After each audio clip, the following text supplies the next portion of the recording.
The story begins with a thank you list and a powerful cover for Lord of All Beings Part 2. Look at this protagonist, muscles rippling, fists clenched, eyes full of unwritten chapters.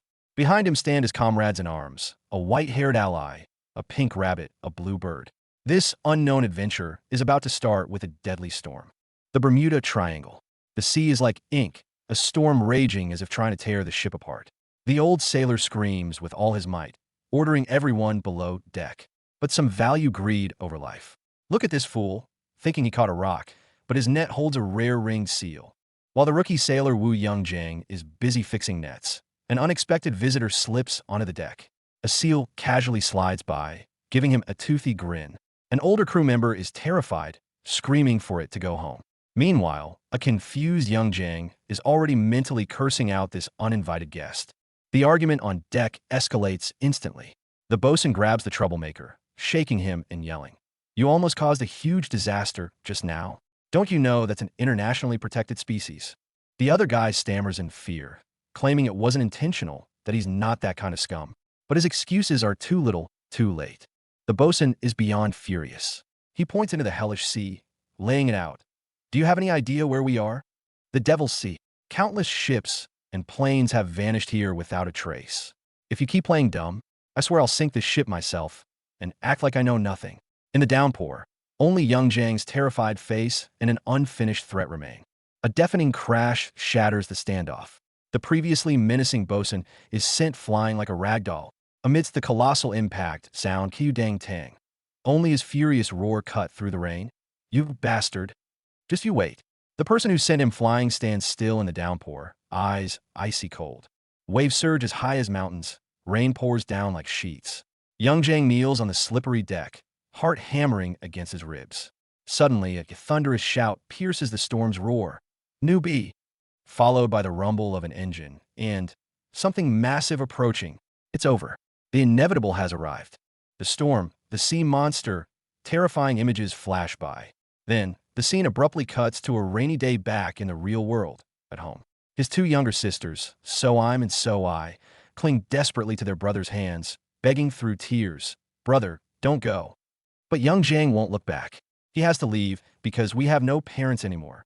The sisters cry, saying without work, there's no money to buy pretty clothes for So, no money for Su's favorite toys. Yongjiang's heart aches. But the next moment, his sister screamed from the depths of her soul, "I don't want them. I don't need any of those things. Not even tasty snacks." All pretenses shatter in that instant. Yongjiang gets down on one knee, pulling his sisters into a tight embrace. He forces a smile to reassure them. "Just 3 months. We've been together our whole lives. What are 3 months? But what if he disappeared too, just like mom and dad?" Finally, he makes a promise that chills even his own soul. "I promise, no matter what, I will come home." Blonde-haired Grace Miller, her expression resolute, seems to voice the oath in Yongjiang's heart. "No matter what happens, your brother will come back, no matter the cost." Yet in her mind flashes a horrifying image, a figure with purple hair struggling in the depths, tangled in seaweed and monsters. No matter the cost. The weight of those words is crushing. Consciousness returns. Freezing seawater fills his mouth and nose as Yongjiang struggles to rise from a sandy beach, soaked to the bone. He runs like a madman across the unfamiliar shore, startling crabs scuttling everywhere. Run, he has to run. Gasping for air, he frantically parts thick grasses, desperate to find any trace of human life. The primal forest is terrifyingly silent. Yongjiang calls out, "Anyone here?" with a trembling voice, answered only by rustling leaves. His face pales, cold sweat drips. He can't find any sign of humanity. Could this be a deserted island? Just then, from behind the bushes, a brown rabbit peeks its head out. Seeing the rabbit, Yongjiang is overjoyed. Rabbits mean freshwater, food, hope. He needs to find shelter from the rain, make a fire. For a moment, he thinks he might be okay. But his false sense of security shatters instantly. From the thicket, a gaping maw lunges forward. A male lion has him in its sights. The lion roars. It's not hunting the rabbit. Its target is Yongjiang. 300 kilograms of bite force. Enough to crack a boar's skull like a watermelon. Yongjiang is scared out of his wits, his mind screaming one question. Why the hell is there a lion in a forest? But the next visual shatters his understanding of reality. As the lion pounces, the tiny rabbit calmly executes a beautiful spinning move. A precise Brazilian roundhouse kick? The so-called king of the jungle is literally kicked flying by a rabbit. Food chains, laws of nature. They all mean nothing on this island. Insanity. Utter madness. Young Jang turns and flees, with a panda brawling a werewolf behind him. Mechadinosaurs and behemoths exchanging blows. Even a panda is carrying an army of ferocious small creatures. This isn't some deserted island. This is a goddamn monster paradise. Just after dodging the giant monster's brawl, young Jang is engulfed by strange smoke. When it clears, he freezes. Several blue pigeons are staring him down with glowing red eyes. The leader even has red feet. Young Jang gulps, stammering, "Are you pigeons?" No answer. Only a low, ominous coo-coo-coo that drips with malice. Young Jang bolts away. The pigeons chase after him like maniacs. What the hell is wrong with this island's ecosystem?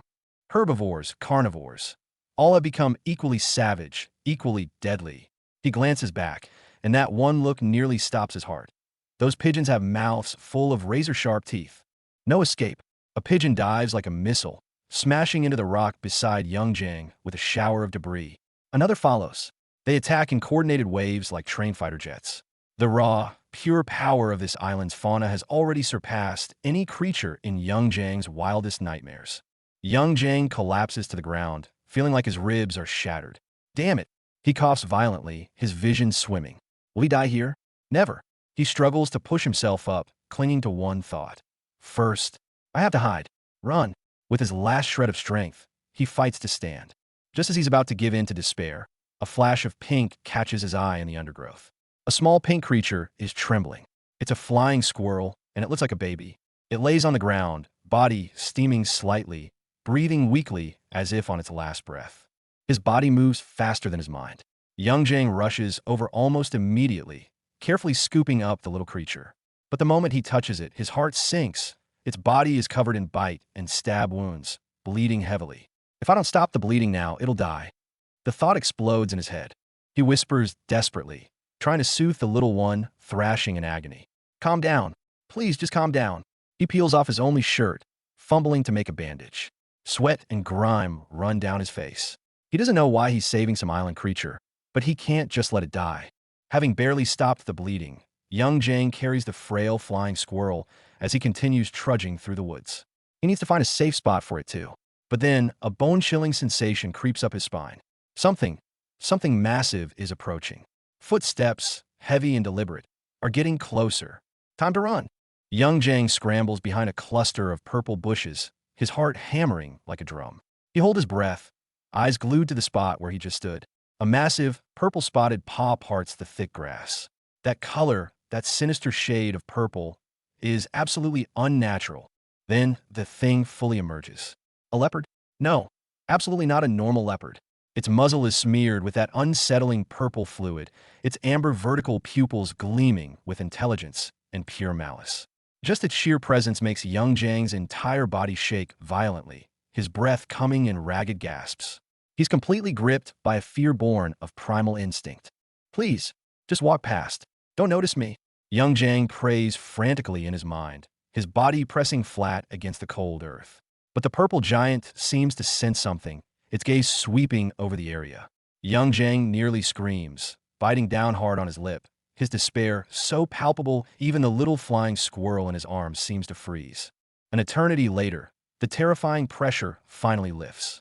Under the setting sun, young Jang slumps to the grass, exhausted, still holding the now calm little squirrel. What the hell was that monster? I never want to see it again. I need to find a hiding spot. He even murmurs to the creature in his arms, "You should go back to your nest too. Your family must be worried."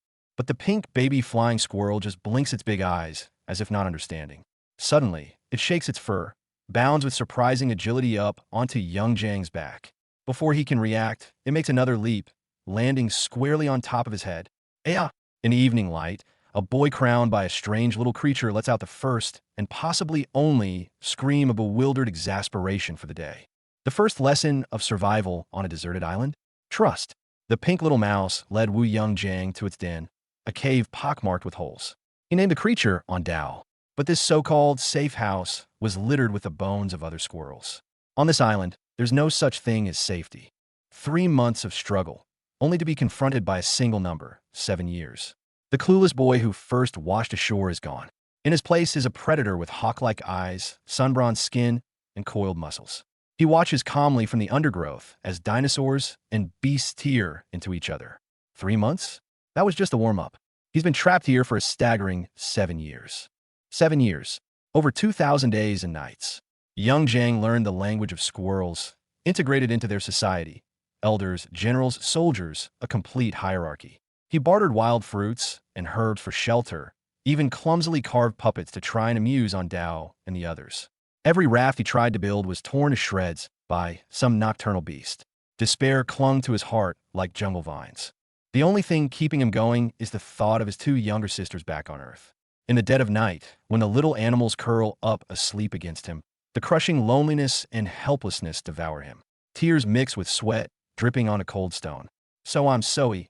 Big brother misses you so much. Every memory is a knife, flaying his soul. Then, the island's most terrifying law descended that one night. A monster with purple spots and a cheetah-like body, one of the so-called 5 gods of life, assaulted the squirrel den with absolute, overwhelming power. Lightning speed, devastating force. A brave purple squirrel general was literally torn to pieces before On Dao in Young Jang's eyes. Fear? Shock?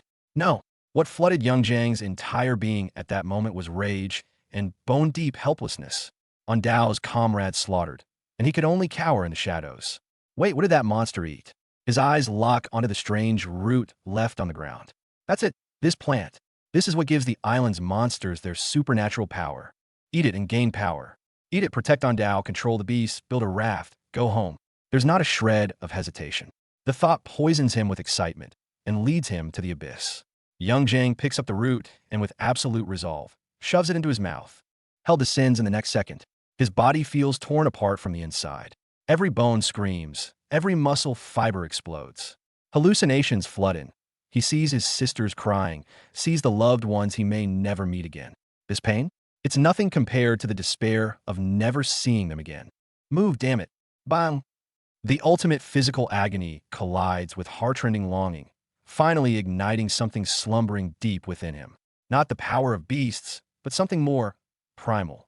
He slams his fist into the ground, and the solid rock shatters.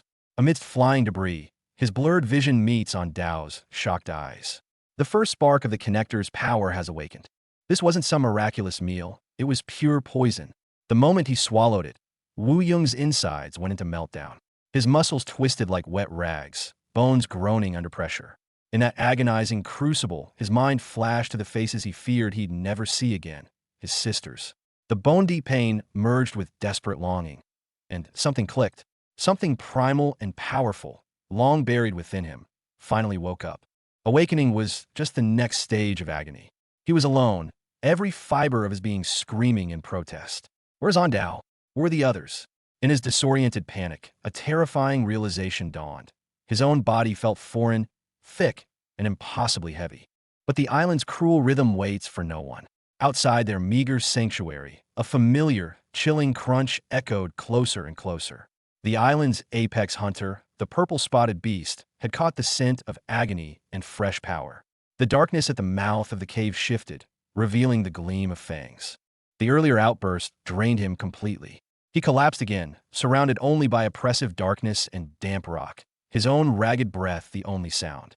Whereas On Dao was the desperate fight, the surge of power, all just a feverish dream? Wait, no, this was real. The agony was still there, but so was this bizarre new sensation. His arms felt like solid granite, yet coursing with raw energy. Staring at the strange new patterns on his skin, Wu Yung was hit with sheer terror and confusion. What had he become? No time for existential crises. His worry for his friends overpowered his own fear. He swung his strange, powerful fist at the rock blocking his way. Ang Dao, my body, move! With a thunderous crash, debris flew as he punched through the obstacle by sheer force. What awaited him outside was a living nightmare. The lively friend from last night were now broken bodies scattered across the ground. And standing triumphant amidst the carnage was the purple reaper itself, casually licking its claws as if it had merely taken out the trash. A silent standoff in the pouring rain. Man and beast stared each other down across the gulf of death. The beast's emerald eyes glinted with cruel amusement. Human? You understand my words. Wu Yung stood silent, head bowed, rain washing over his changed body. Only two words burned in his mind. It was you. Why them? Why target his friends? The island teemed with life. The beast's reply was chillingly dismissive. Trash. Does it need a reason? It framed the massacre as mere pest control. Rage, hot and feral a moment ago, began to crystallize into something cold and lethal within Wu Yong. Trash? It called the creatures who had trusted him, fought beside him, trash, and it had the gall to complain they'd been buzzing annoyingly around its head. Watching the monster lick its claws with such nonchalance was the final straw. Something inside Wu Yong finally snapped. A blur of motion. Wu Yong vanished from his spot. His new, raw power propelled him forward, his fist carrying the collective fury of every fallen friend. It connected squarely with the beast's arrogant muzzle in an explosion of force. Shut your mouth! The impact was a miniature sun illuminating the stormy night. For the first time, the Purple Reaper was sent reeling back. Wu Yong stood before the dissipating blast, steam rising from his frame, looking every bit an avatar of vengeance just descended. Your reason? Think about it in hell. In a quiet parking lot, now Detective Grace Miller sits in her car. Beside her, So-Im and So-E have grown from little girls into young women. A heavy silence hangs in the air. Grace stares into the distance, her mind flooded with memories of the boy next door from a lifetime ago. I miss my brothers so much. So-I's quiet whisper cuts through the silence. Grace's heart aches, but she manages a soft smile. Yeah, I believe he'll come back too. But behind her eyes lies a turmoil known only to her. Can a promise made so long ago still hold true? The sister's eyes blaze with unshakable faith. He promised. He'd come back no matter what. We remember. Watching their hopeful faces, Grace swallows all her own doubts and fears. She turns away, the last vestige of her composed mask crumbling in private. She steps out, offering to buy snacks. Her footsteps echo in the empty lot. Everything feels mundane. As she inserts her card into the vending machine, a small, desperate hope flickers. Maybe he's just lost somewhere and will wander home when he's had his fill of adventure. She whirls around. The kitchen is empty. The liquid seems like a stain bleeding through from another reality. Detective Miller's instincts scream. This isn't just an empty house. Something is here. No, something is happening. She begins a frantic search. Every room, every shadow. Cold sweat mats her hair to her temples. That particular shade of purple, it stirs a memory of unsolved, bizarre cases buried in police files. Wu Yong's disappearance was never just a simple accident. It's a door to something far more terrifying. Cut back to the hellish, storm-lashed island.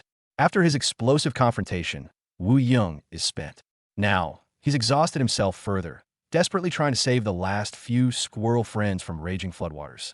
He collapses to his knees in the mud, gasping for air that tastes of iron and defeat. Alive! A faint heartbeat pulses against his chest from the tiny pink form he's cradled. Relief brings tears to his eyes. But that relief is suffocatingly brief. A heavy, predatory footstep cuts through the rain, stopping directly behind him. He turns. Those nightmare green eyes are right there. The purple monster, unscathed and vibrating with dark excitement. It drinks in Wu Yong's pitiful state, a predator toying with its prey. All this for trash? Such moving futility. Before the words even fade, a vicious strike comes from the shadows. Wu Yong is sent flying before he can even flinch, barely holding onto Wandao. The beast's speed is a blur, operating on a level far beyond human perception. It planted a massive foot on Wu Yong's chest, pressing down. Its voice is pure, scalding fury. You vile insect! You dare to shame me? Razor-sharp claws rise, aiming for his limbs. It plans to dismember its audacious toy piece by painful piece. Pinned and crushed, rain and blood mix in Wu Yong's eyes.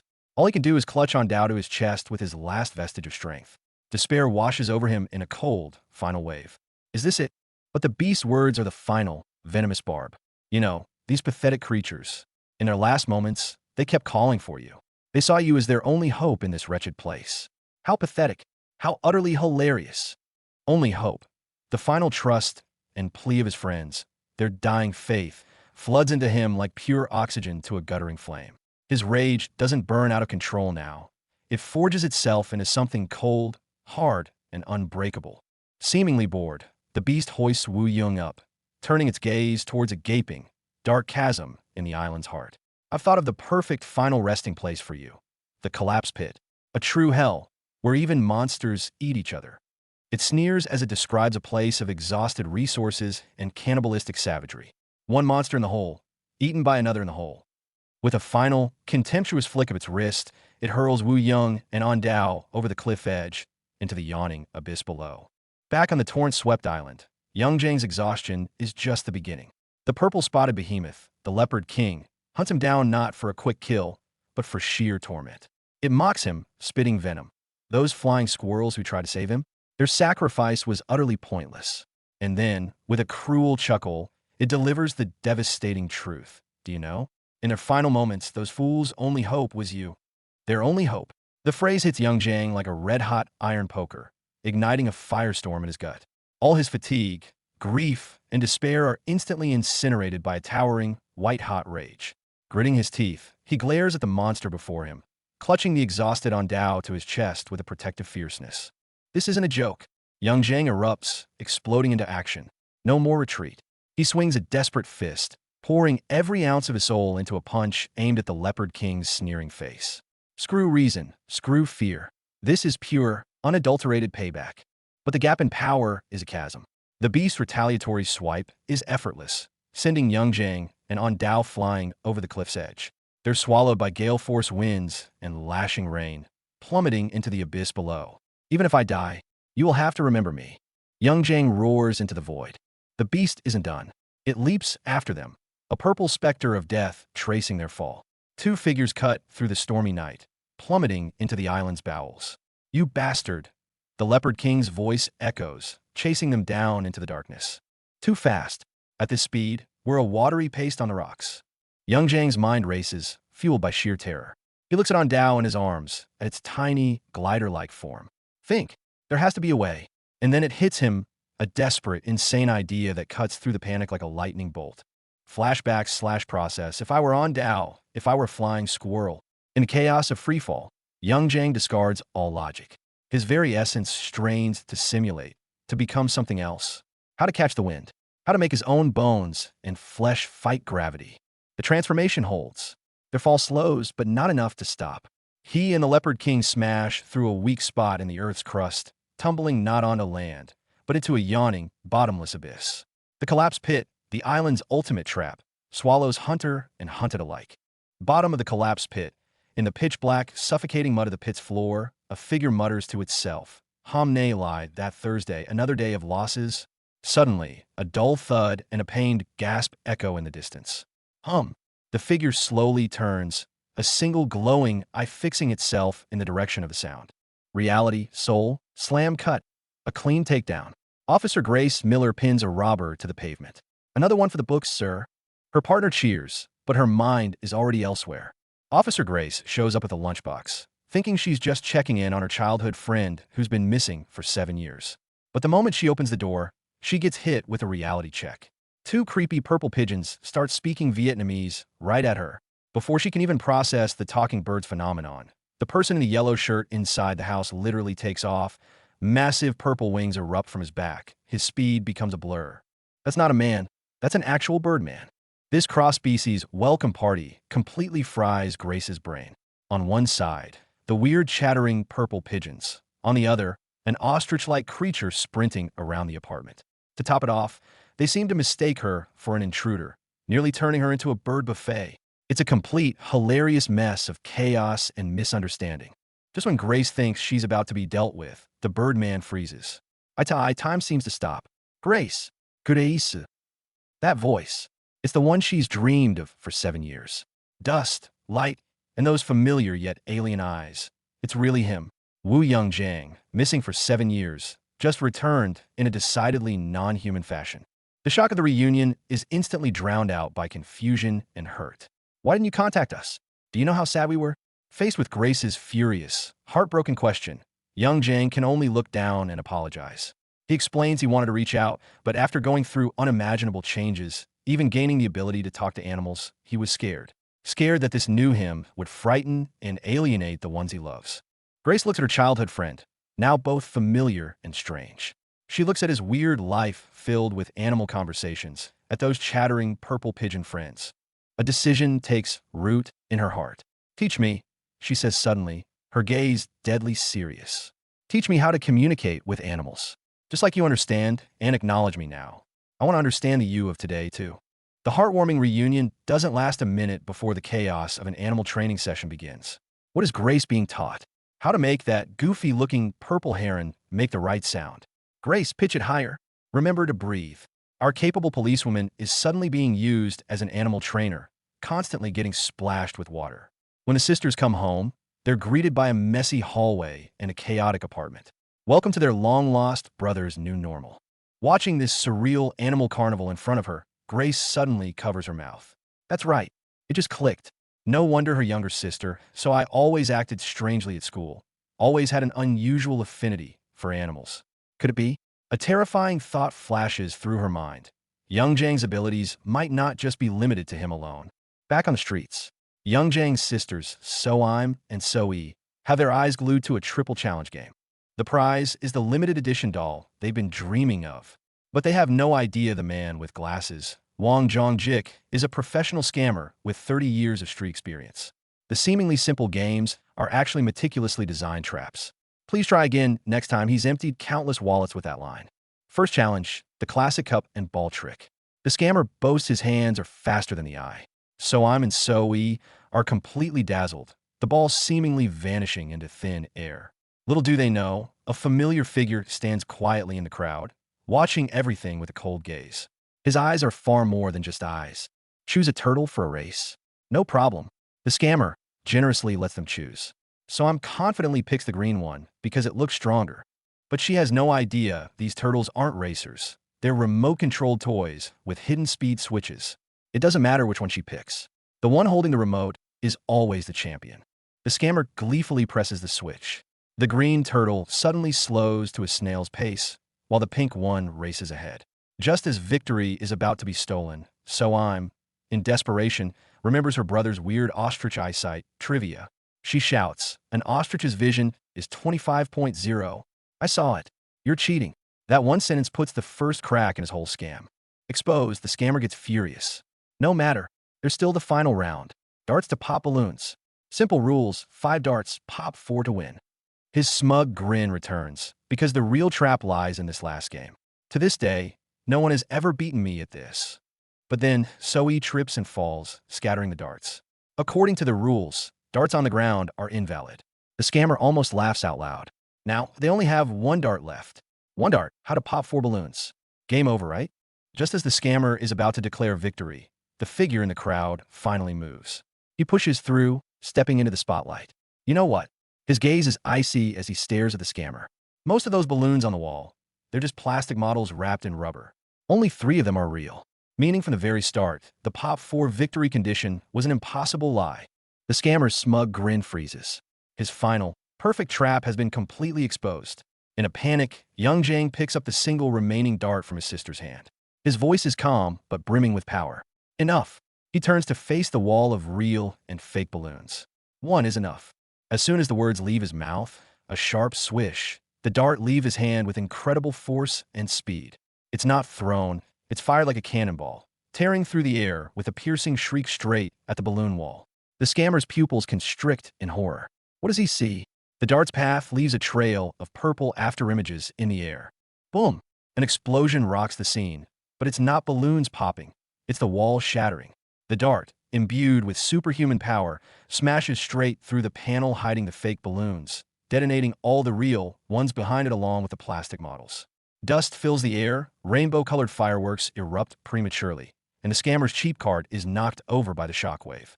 The scammer scrambles away through the dust and exploding fireworks. So-im and So-ee stand stunned amidst the wreckage. Only when they see the familiar silhouette turn and disappear into the backdrop of brilliant fireworks do they finally understand. They were just saved by their long-lost brother, who literally came out of nowhere. Young Jang's new neighbor, Doko Jun, a reptile fanatic, is on the verge of a breakdown. Ever since this new person moved in next door, his peace has been shattered. Dog barks, cat meows, weird bird calls, even sounds of reptiles fighting. It's a full-blown 24/7 zoo. Today, he decides enough is enough. He's marching over there to get an explanation. June, full of righteous anger, knocks on the door. But before he can even start his complaint, the sight before him leaves him speechless.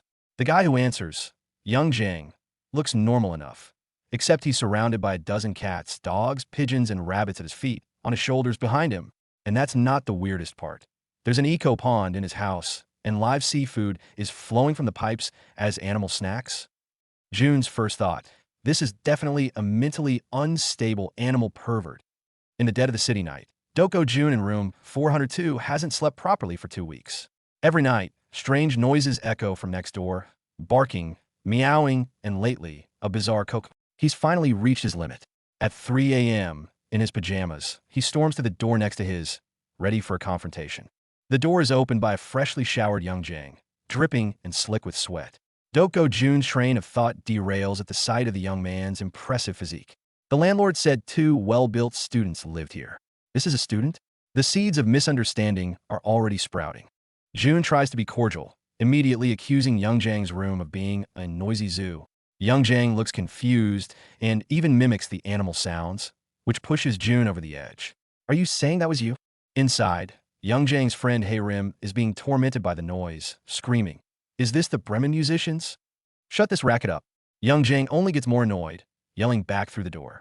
"You like it so much? Why don't you come over and listen for yourself in my room? It's even louder here." Back in the hallway, Doko June watches Young Jang, wrapped in a towel and flushed, repeating, "Come in my room." The words start sounding different in his head. Lying on his own bed, his heart pounds. Oh God, did he misunderstand something? June's mind races with discomfort. Hungry, he opens his fridge to find nothing but 2 leaves of lettuce.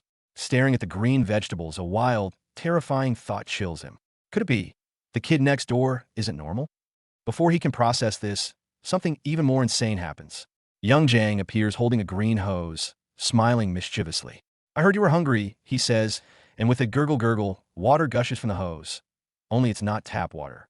Fresh, live seafood, shrimp, crab, eels spill onto the floor. June is speechless, staring at the marine life scattered across his floor. Young Jang, looking perfectly innocent, introduces himself. "I'm Wu Young Jang. Please take care of me." Panicking, June grabs a nearby stick to flee, only to be effortlessly pulled into a back hug by the much stronger young man. "Wow, you like me that much? Leaving so soon?" A catastrophic misunderstanding erupts. Thinking he's dealing with a creep, June grabs a mop to defend himself. The ensuing chaos is epic, bordering on slapstick. Finally, a familiar, dark energy seeps from under the door, that aura from another world. Young Jang's power nearly spirals out of control. At the last second, Young Jang musters all his strength to force the dark aura back. Panting heavily, he meets June's gaze with a sharp, knowing look. And June finally gets it. This guy is definitely no ordinary person. To clear things up, Young Jang decides to reveal his secret. He tells June to bring his pet gecko, Tavolio. Terrified by Young Jang's power, but worried for his pet, June rushes back to his room. Holding Tavolio, June is still shaking. But in Young Jang's room, the terrifying pressure is gone, replaced by a strange warmth. He looks at the young man. Maybe he's not a threat after all. Young Jang smiles. "You're shivering. Let me share some of my body heat." June jumps back in a panic, screaming, "What kind of monster are you? Who said you could barge in?" Young Jang looks genuinely confused. "But you invited me over to play?" The misunderstanding deepens.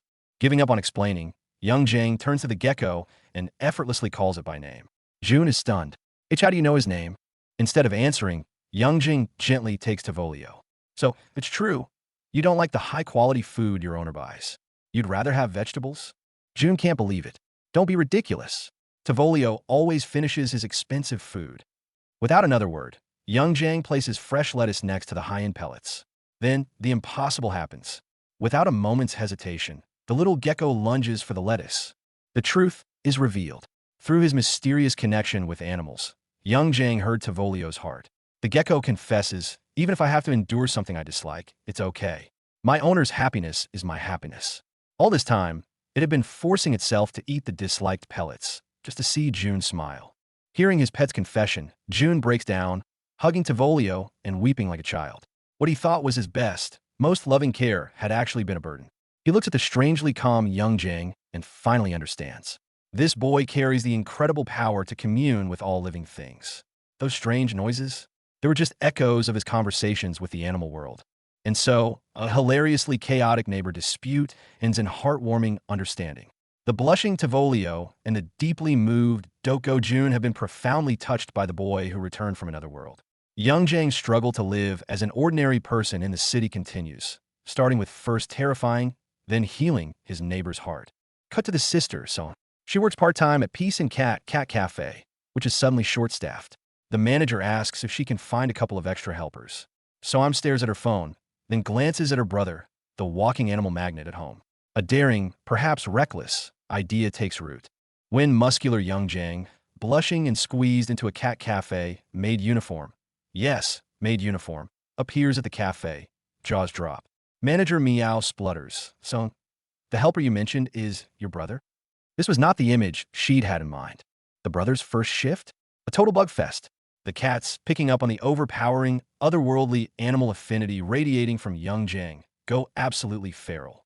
Pupils dilated, they swarm him as if he's the ultimate celestial catnip, a purring, clawing, cuddly mob. Young Jang is caught off guard. To avoid becoming a walking feline WMD, he dashes to the bathroom, trying desperately to transform, to suppress his natural scent completely. Drenched in sweat and panting, this battle is oddly more exhausting than fighting monsters on a desolate island. A bizarre chemical reaction occurs between his sweat and unique physiology, accidentally synthesizing something akin to catnip. It backfires spectacularly. Cafe staff dub him the walking catmint man, and the feline frenzy escalates. The cafe teeters on the brink of total catpocalypse. After the cat calamity subsides, to prevent her brother from causing another societal incident, Soam relegates him to the kitchen. But the young Jang who returned from another world stares at blenders, juicers, and espresso machines with more fear than he ever showed the purple-spotted beast. Ask him to blend fruit. He uses his fists, literally punching bananas into mush. Tell him to pour a drink over ice. He pours the entire drink into the ice machine. The kitchen descends into chaos, a Jackson Pollock of syrups and shattered fruit. Manager Meow can only offer a strained, elegant smile. At her wit's end, Soam forcibly stuffs her human-shaped disaster of a brother next to the sink to wash dishes. Peace is restored momentarily. Cafe life returns to normalcy as young Jang awkwardly tries his hand at being a server. But a red-haired male customer enters with a strange female companion and a cat that emits laser pointers from its collar. The cat perched on young Jang's shoulder immediately tenses, letting out a low, guttural warning growl.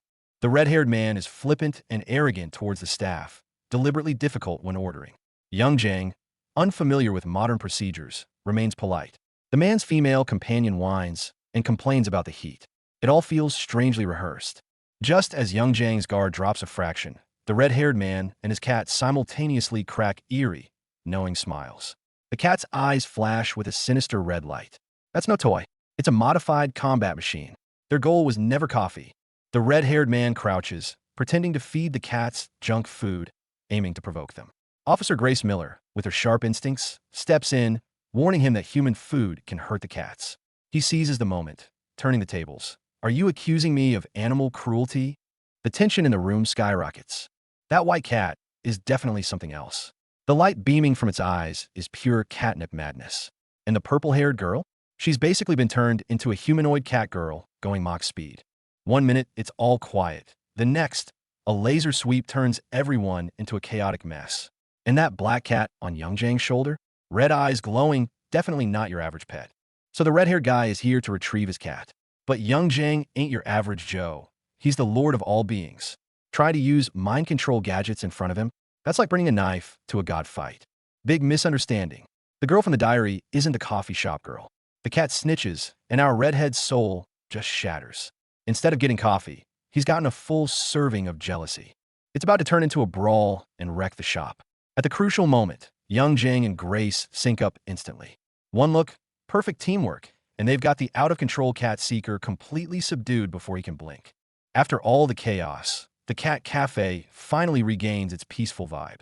But that black cat on the buff owner's shoulder and the one on Young Jang's, are they related? This is far from over.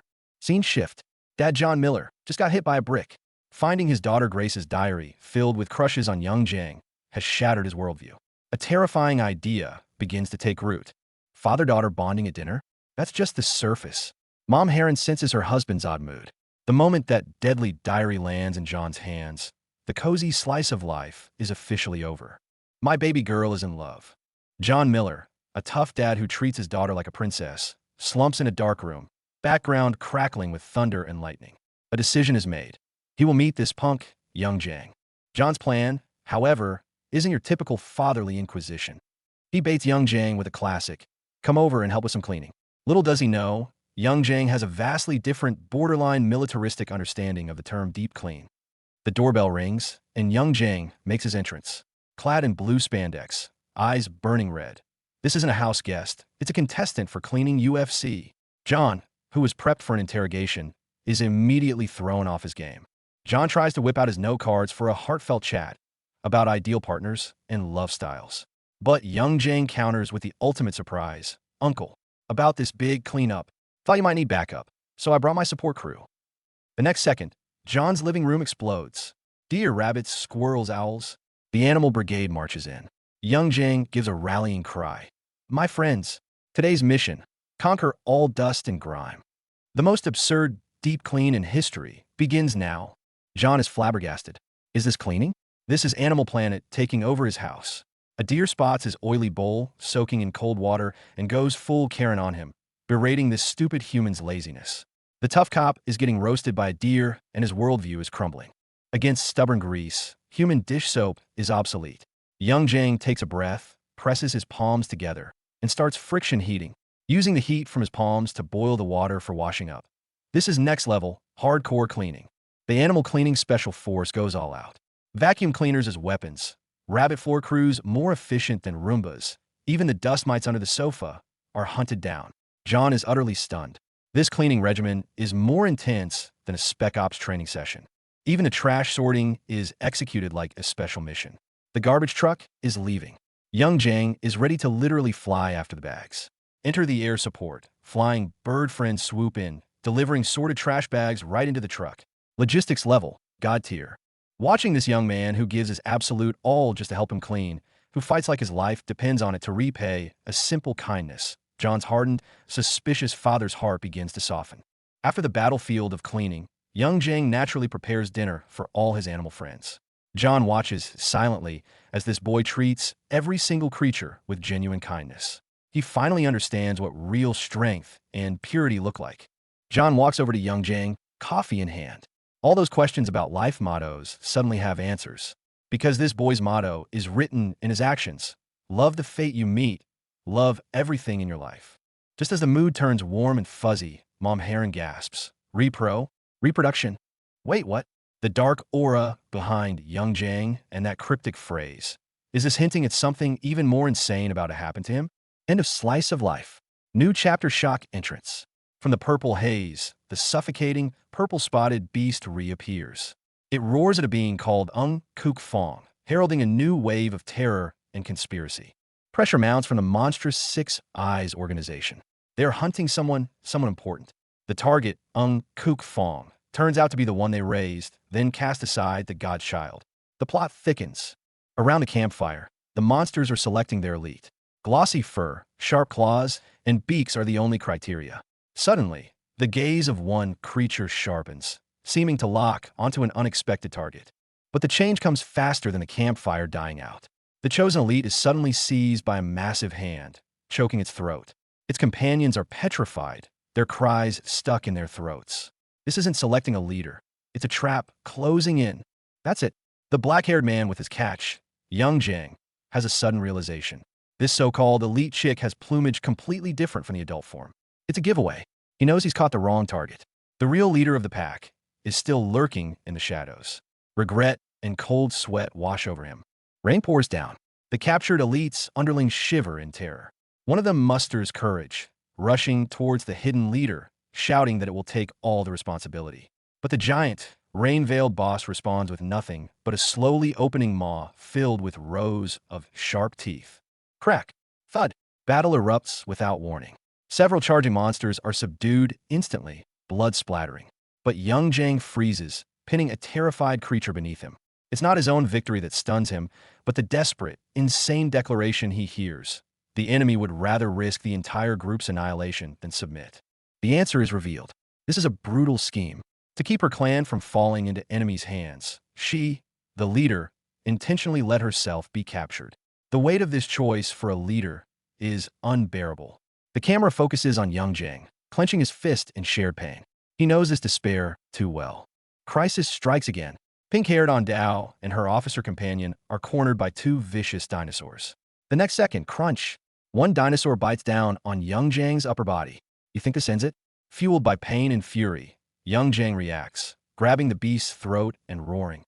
Insult me? Just break my neck and end it now. Young Jang explodes with rage. He pins the monster to the ground, roaring at it and the numb onlookers. You only have one life. Understand? Are you going to just throw it away so easily? Right in front of your own family? Every word hammers down on the dark earth and into every surviving soul. Clutching the small, frightened creature, Young Jang's fist trembles slightly. As a leader, he knows he must make the rational choice. But he's also sure of one thing from seeing the clan's reaction when their boss was taken. They follow a leader who truly cares for them. His regret isn't for a wrong call. Under the rainy night, Young Jang's shout from the ground and the captured female leader's cry from above merge into one belief. Even if it's hopeless, you can't give up. Risking your life is the last resort, understand? Even if you die, it's not over. Those left behind will carry grief for a lifetime. Two roars, one shared sacrifice. But a twist arrives. Pinned to the ground, the purple monster suddenly senses something amiss. Staring at Young Jang in horror, it voices an unthinkable suspicion. You're not a spy? You don't even want this army of hundreds. Its entire worldview shatters in that moment. Young Jang's face reddens, revealing genuine awkwardness for the first time. I can barely take care of myself. How can I lead anyone? His words stun the intimidating, masked birdman facing him. Then what do you want? In the darkness, a hand slowly reaches out, shifting the tension from confrontation to an eerie stalemate. A truce? Young Jang kneels, extending a hand to a teary-eyed clan member. The misunderstanding is cleared. Just let us leave in peace. His gaze is calm, almost cold. End it here. No more fighting. Isn't that better? But his peace is their deepest terror and utter despair. Suddenly, deadly intent explodes. A colossal monster lunges from the shadows, biting one of Young Jang's companions. Then, a blue, lightning-fast beast strikes, hitting Young Jang hard with a sickening crunch. In the background, the colorful-haired, crimson-eyed monster, the Cheetah King, erupts in triumphant laughter. The true hunt is on. The atmosphere by the rocky waters turns sinister. A pink rabbit angrily stomps. Pretend we didn't see you? Never. Far away, a half-naked man struggles in the water, declaring vengeance. From now on, everyone associated with this alien. Finally, a horrified woman shrieks the conclusion. Will become our honored guests. This is no invitation. It's a death sentence. A massive arm emerges from the ink-black water, accompanied by an icy voice. Anytime from anywhere, as long as you're in these waters below. Young Jang stands in the shallows, smiling innocently at a terrified, feathered dinosaur. You follow the rules here. The gentle tone carries the weight of an unbreakable law. Under a purple sky, crested ostriches scatter in panic. The next second, the ground collapses with a roar, mud and water flying. In the chaos, two ostrich-like beings carry a terrified, white-haired man as they flee. In the distant shadows, a mysterious figure in a bird-beak helmet looks down, deep in thought. His verdict is just 4 words: absolute human nature. Steam rises in the hot spring, and the tone shifts completely. Shirtless Young Jang splashes around excitedly, beaming. Just with these pure feelings, I calmed down hundreds of angry birds. On Dao, his unexpected burst of naive charm makes a fuzzy creature next to him blush instantly. Sincerity sometimes is the strongest superpower. In the shadows, a blue-feathered monster stares intently at the terrified pink rabbit. On Dao, it mutters, unveiling the mystery. That boy truly is extraordinary, a rising star. But why do two such opposing, conflicting energies coexist within him? The screen shifts, revealing 2 faces, good and evil, perfectly embodying the secret and struggle within Young Jang. An intermission. This is a personal promotion page for the author, Bauman. Big fans who want to support this awesome creator, feel free to scan the code. Opening credits for Part 2. Big thanks to all our patrons. And then, our hero Young Jang, fresh out of a life and death situation, is now leisurely eating candy with a cute pink critter watching. Talk about a mood whiplash typical. Night talk of the hot spring, the atmosphere is weirdly tense. Young Jang points at the sky, shouting, 3 more, as excited as a kid. The white-haired beauty next to him blushes furiously, but the other monster spectators have different thoughts. A green-haired creature muses. First time seeing him so genuine, while a massive, silent beast ponders, even he is atoning. The plot thickens. A young blue-feathered birdman bows respectfully to a scarred, hatted elder. Please forgive my rudeness. I actually deeply respect you. But the old bird looks into the distance, voice rough. That day's impact pierced my heart. So, think of this as my child's last words, a sin I must carry. A heavy past begins to surface. On the snowy plain, a chill cuts deep. Young Jang faces off against a purple-feathered, fanged monster. The creature chuckles eerily. Don't get cocky, outsider. Young Jang's muscles tense, but his eyes flash with recognition. It's you. Dyke DAC, the unicorn horn. Meeting an old acquaintance changes the mood from caution to a pre-battle climax. A purple birdman whispers mockingly in Young Jang's ear. You only caught the boss off guard. In a real fight, you'd be dead. Young Jang listens, then suddenly breaks into a disarmingly bright smile. You're absolutely right. The birdman freezes in horror, noticing a terrifying glow emanating from this woman's chest. Wrong person? Is this the hidden boss? Young Jang gets more agitated, gesturing wildly. I sensed it as soon as I caught Mary. If it was a one-on-one fight, I'm no match. The bird monster beside him sweats bullets. I'm so lucky. But Young Jang flashes a grin, delivering the final blow. Of course. Bring it on. The bird monster shrieks in total meltdown. Boss, get back here. This level of reverse Uno is hilarious. Monster ranking? Young Jang is clueless. Those around him mock him viciously. You don't even know this, and dream of becoming the next connector? A masked, silver-haired figure explains. It's a ranking system of all creatures on Monster Island, sorted by power. A flash of light reveals a glowing leaderboard of beasts. Young Jang's goal is now crystal clear. Climb those ranks. A white-haired elder sets a hardcore goal for Young Jang. Go and aim for monster rank number 1. Because this old lady has been chosen as Jin Watan Island's representative. Young Jang gets pumped. Great. Until then, I'll do my best to make the top 100. And the very next second, his inner voice gives up. Scratch that. Dreams are big. Reality. Look at the intel first. A wise bird-faced being speaks softly. Those who want to go home desire to become a connector. Young Jang stands in the middle, puzzled, flanked by a white-haired woman holding a child and a red-haired birdman. But he gave up.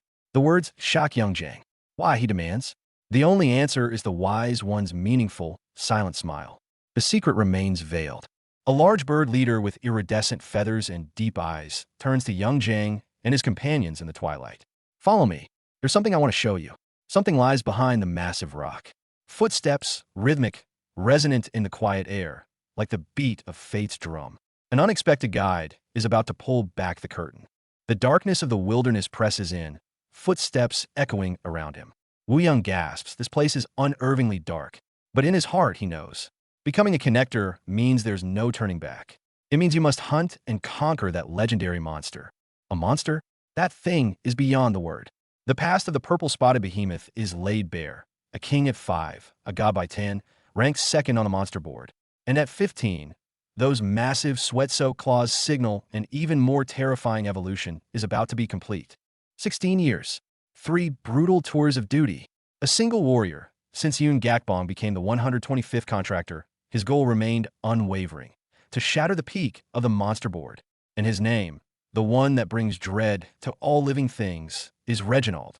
Reginald's iron-fisted rule begins. 2 absolute principles, no room for dissent.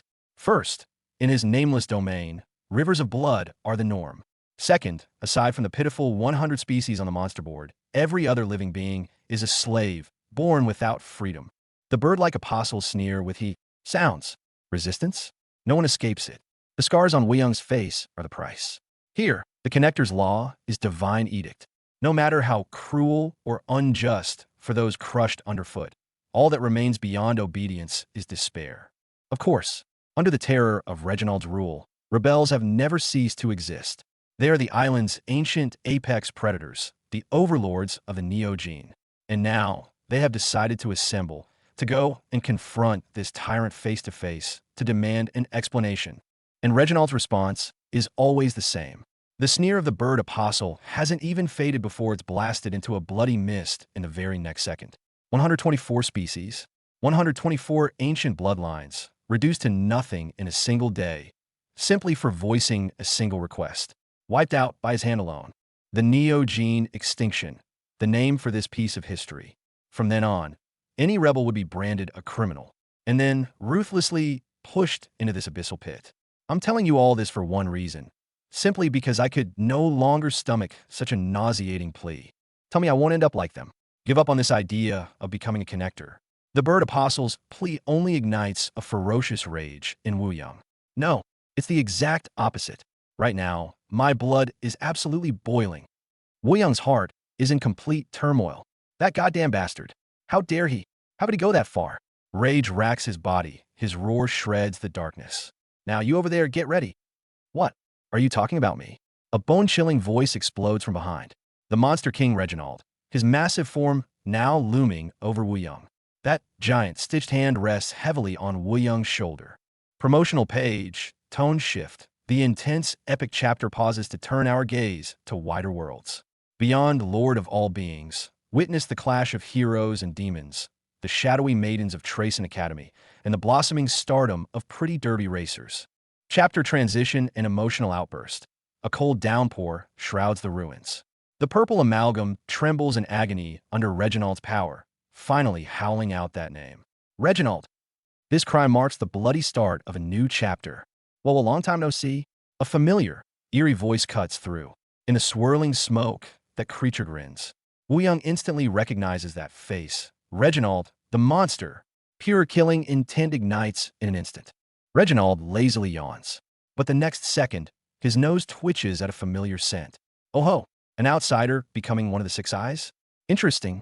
I heard he beat you halfway to death and tossed you in the pit? How come you're still in one piece? Reginald tilts his head, his tone dripping with mockery. Wu Yang's eyes narrow, his mind racing. Could this guy be unbelievably strong? Accompanied by a creepy giggle, another stitched-up creature nearby emits the chilling sound of crushing bones. Reginald! An apostle roars. A group of ancient avengers finally charges in. The merman snarls, the night rushes. Evolved physique. A white dragon opens its maw, lightning gathering within. Today, they swear to end this tyranny. You want to judge me? Reginald sneers. His response is a colossal foot descending from the heavens.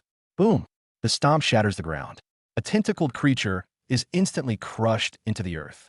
Before absolute power, resistance is just the struggle of ants. Face the reckoning of the dead. The multi-clawed apostle unleashes his ultimate skill, heaven-shaking thunder kick. The dark-haired Nidus is pummeled repeatedly, tumbling through the air, her desperate "I'm sorry" ringing out. But her apologies can save no one. Who sent you? The fishman creature lashes out. The purple warrior is struck hard, groaning in pain. No sooner have the words left his mouth than the fishman transforms into a streak of colored lightning, launching another deadly charge. The purple behemoth is blasted away by a white shockwave. A nearby rabbit trembles in fear. A cold voice pronounces the final sentence. Criminals must fall into the abyss like humans die. The new overseer has arrived. You dare let your claws near this connector body of mine? In the darkness, a grotesque, one-eyed tendril emerges, dripping fluid. Reginald smirks with closed eyes. This is called rebellion? Right. The next moment, his eyes snap open, brimming with bloodlust. I'm going to kill you. Again, Reginald raises a fist to block, but the blue figure is too fast. Thwack! A heavy impact. Reginald's eyes widen. Oh my.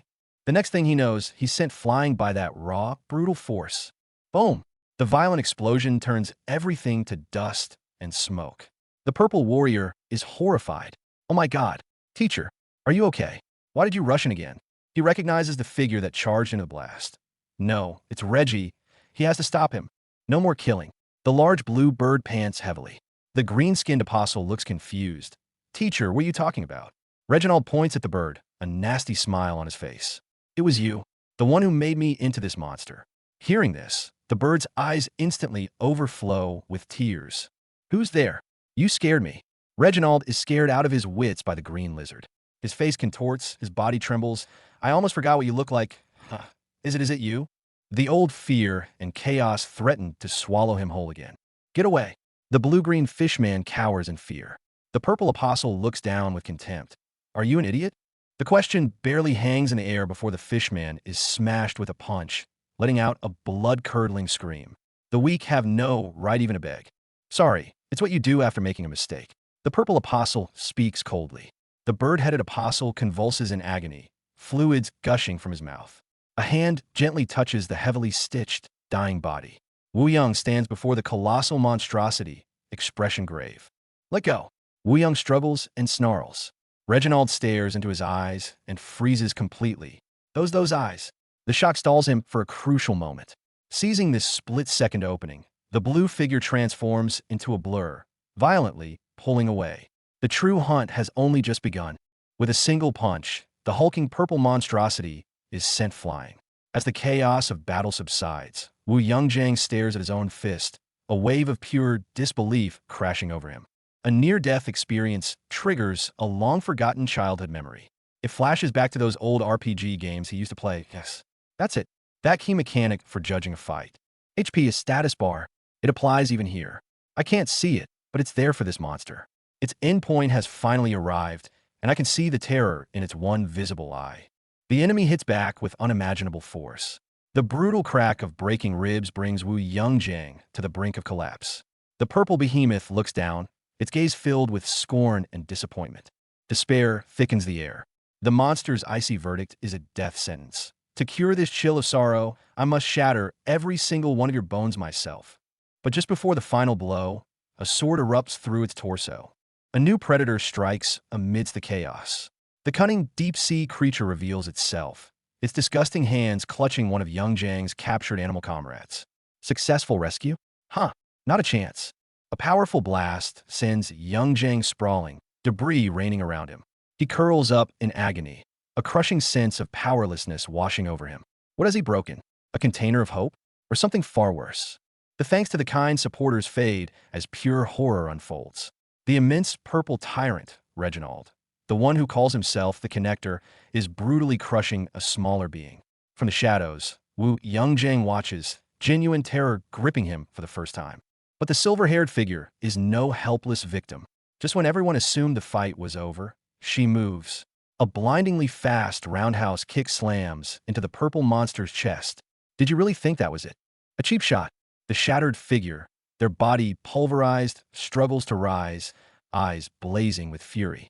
Yet their opponent merely offers a sarcastic smile and a dismissive gesture, as if this was the only possible outcome.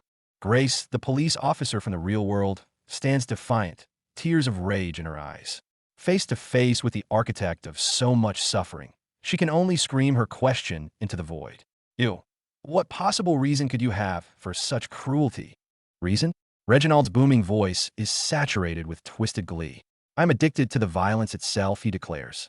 The pleasure is in the domination, in witnessing his victims tremble, unable to resist.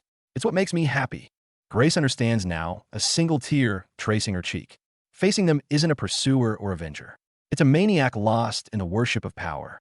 Do you have any idea what absolute violence truly is? Reginald's fist crashes down before she can finish. Grace barely dodges the blow meant to obliterate her. To this monster, freedom means the freedom to terrorize, to unleash his whim as absolute law. Reginald sends Wu Yangjiang crashing to the ground with a single blow, then halts. He looks down at the struggling boy, a strange, twisted smile crossing his face. I expect great things from you, he purrs. I'll even grant you a special pardon. So come and kill me whenever you like. Just as they dare to hope the nightmare is over, the ground trembles again. From the deepest fissure, a horrifyingly familiar shape emerges. The purple leopard king, complete and healed. Everyone, I'm back, hard suit. It whines mockingly. This awful air is ruining my complexion. Wu Yangjiang watches in horror as its massive claw protrudes from the earth, cold sweat drenching him. Reginald turns his attention to Grace. He grabs her slender wrist, his grip like iron. A souvenir for my long journey. He muses, his tone casual and cruel. I'll take your hand. It'll make for a nice story to tell my children. Yangjiang freezes. Grace's choked gasps of terror, Reginald's threat to rip out your shoulder next if she struggles. Each moment is a new torture. Her forced, desperate compliment, don't worry, you have such a beautiful hand, sounds more like a final farewell. Reginald isn't just crushing a hand. He's bottling up Yangjiang's fear and rage. In the distance, the leopard king howls into the rain. But that's the least of their worries now. A new, overwhelming menace is manifesting. Oneness of all things. A will that seeks to absorb everything now targets the smallest, weakest creature present, a tiny bluebird. A snapshot of fate. A blue beast roaring in defiance, shock in Reginald's eyes, and Hayrim's usual sharp gaze. But at the center of it all, Wu Yongjiang, stripped to the waist, suspended helplessly in the crushing grip of two monstrous purple hands. Every one of their fates hangs in the balance. 3 years. I can't wait any longer than that. The thought explodes vividly in a woman's mind. She stares at the purple behemoth before her, its body cracking apart with violet light, emitting hearts of pure rage. Terror and grim resolve war in her eyes. Who is she, and what has she been waiting for all this time? Reginald wraps his arms around Wu Yongjiang from behind, a gesture as intimate as it is terrifying. You have 3 years, he hisses, his voice a chilling ultimatum. Perfect your skills. Fail to do so, or fail to appear before me, and I will make this graveyard 10 times as full. Threat turns to action. A blade of cold light pierces Wu Yongjiang's chest. Violet parasitic energy erupts within him. Don't be sad, Reginald coos, his expression a perverse mix of pity and cruelty. Of course, your name will be among the monuments there. As Yongjiang's consciousness flickers, Reginald points to a particular scar on his chest. Ah, yes, because that scar is the symbol of our promise to each other heartsuit. Beside them, the silver-haired warrior gasps for air, having arrived at the battle's climax. Reginald recognizes the silver-haired girl. Don't you dare address me with that filthy title, he says, his voice dripping with contempt. Tendrils of violet energy coil around her. You've earned my anger. Reginald unleashes an almighty skill. The 100-year divine art, sky-soaring foot technique. His fingers crack and splinter as they condense a ball of annihilating purple energy. The price for wielding such power manifests instantly on his very flesh. Grace can only watch in helpless horror. Stop him! A blue beast screams in despair. But it's too late. Reginald's icy killing intent has a clear target. The technique's name reveals its purpose: to corrupt purity, to destroy reputation, shatter bonds. The ball of energy at his fingertips streaks towards Grace's heart. The tyrant departs, leaving behind a hellish wasteland. Don't you forget what was agreed. Hayrim yells at the retreating silhouette. Exactly 3 years, Wu Yongjiang pants, forcing himself up, his eyes reflecting the broken body of a fallen comrade. I will never forget. Deep in another world, the tyrant whispers to himself, I'll be counting the days to our next meeting. Darkness falls. Alone, Wu Yongjiang kneels on the shattered earth. His power is broken. His companions are lost. And his enemy has set the clock ticking on a 3-year countdown. In the darkness above, the immense purple silhouette fades away. No goodbye, just the echoing whisper of a twisted obsession. And I will weigh heartsuit. Everything will begin again in 3 years. But the peril before him left no room for distraction. The century-old serpent happiness was in a blind rage, its colossal body whipping forward like a thunderbolt as its gaping maw roared, swearing to devour him and his sins together. Too fast for words, the great serpent's assault landed. Its fanged maw zeroed in on the figure in the clearing. Dodge? Not a chance. In the next instant, the cold, scaly coils had her trapped. Just as happiness prepared its execution, a shocking turn of events. The purple flash in its eyes wasn't a reflection, but a real impact. Mole men, not poachers? This colossal misunderstanding seemed to be violently put on hold by some external force. Yet, the serpent's fury wasn't so easily quelled. Chained to a tree, it continued its rabid tirade against the figure trapped in the mud, as if unleashing centuries of hatred for mankind. At this moment of despair, Yongjiang moved, not to fight head-on, but for a precise strike. The target? The serpent's weakness. One blow, aimed to sever the tail, not take a life. The green fluid on his fingertip was his silent declaration. Think victory is assured? Think again. The century-old serpent who swore to devour him moments ago was now in turmoil, because it just realized this shape-shifting human was the very one who had saved its kin from those traps. Sometimes, the truth hurts more than any wound. When Yongjiang learned from his animal companions that men in the same uniforms were the ones hunting them, a rage born of betrayal consumed him. The seniors he trusted were monsters in human skin? The crack in trust was now a chasm. The serpent elder happiness's inner monologue was ice cold. A century of scars had robbed it of any faith in humanity, suspecting even Yongjiang's good deeds were part of some elaborate scheme by the poachers. Want to prove your innocence? Show me the evidence. Yongjiang zeroed in on the heart of the problem. To punish those scum, he needed ironclad proof. And before he could finish his sentence, a crucial discovery lit a fire in the Serpent Elder's eyes. Deep night, rainforest. The Serpent Elder's blood pressure spiked, watching young Jang rummage in the grass. Are you seriously looking for 4-leaf clovers at a time like this? But what young Jang pulled out wasn't luck, but a handful of unassuming mushrooms, evidence that would glow in the dark. The clues were closing in on the shady poachers. Inside their truck, two frustrated men grumbled about how their shady business had tanked since that new recruit showed up. Little did they know, judgment was creeping ever closer under the cover of night. Morning chaos erupted in the forest security office. Poachers captured by police. The news exploded like a bomb. But amid the celebration, a single figure stepped forward, his face icy as he ripped a notice from the wall. From 2 to 5 a.m. The real interrogation was just beginning. Cornered by the questioning, the two seniors panicked. They stammered, weaving clumsy excuses about being at home after their shift. But those words, at home, triggered a gleam in the interrogator's eye. That's exactly what I wanted to hear. Click. Lights off. The truth emerged from the darkness. Young Jang stood coldly over the two terrified men. Pinched between his fingers was that special mycelium that glowed in the dark. Cling to anything, lasts for hours. The timeline matched perfectly. Caught red-handed, their scheme exposed. When the police stormed the office, this was the pathetic scene that greeted them. The evidence was airtight. One man maintained a pathetic front. The other completely lost it, spiraling into a bizarre, sugar-fueled delirium. Just when everyone thought it was over, another twist. The two captured criminals convulsed unnaturally, and in the next moment, a weird purple energy erupted from their bodies, shattering their restraints. This was no ordinary human reaction. One of them even had cold, glowing blue eyes. They weren't just poachers, they were pawns of the monster's organization. That eruption was a distress signal. Sirens wailed. The signal had been sent. A mysterious woman suddenly appeared, throwing herself without hesitation toward what looked like a bomb in the vehicle. She was buying time, bargaining with her own life, for young Jang and all their companions to escape. The forest returned to quiet. Young Jang and his animal companions sat around a campfire, savoring a rare moment of peace. He gazed at the stars with a smile. The poachers are caught. A perfect ending, right?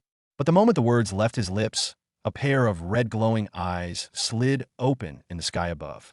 Yet, the real challenge was only beginning. Young Jang turned to the ancient being who still harbored deep-seated distrust, Serpent Elder Happiness. Still won't believe in humans? He tried to use a smile to knock on a heart sealed shut for a century. On Dao, the pink flying squirrel landed softly on Young Jang's shoulder, whispering an explanation. Don't lose hope. It's lived 100 years, endured too much oppression from humans. A hatred this deep-rooted couldn't be erased by a simple trust me.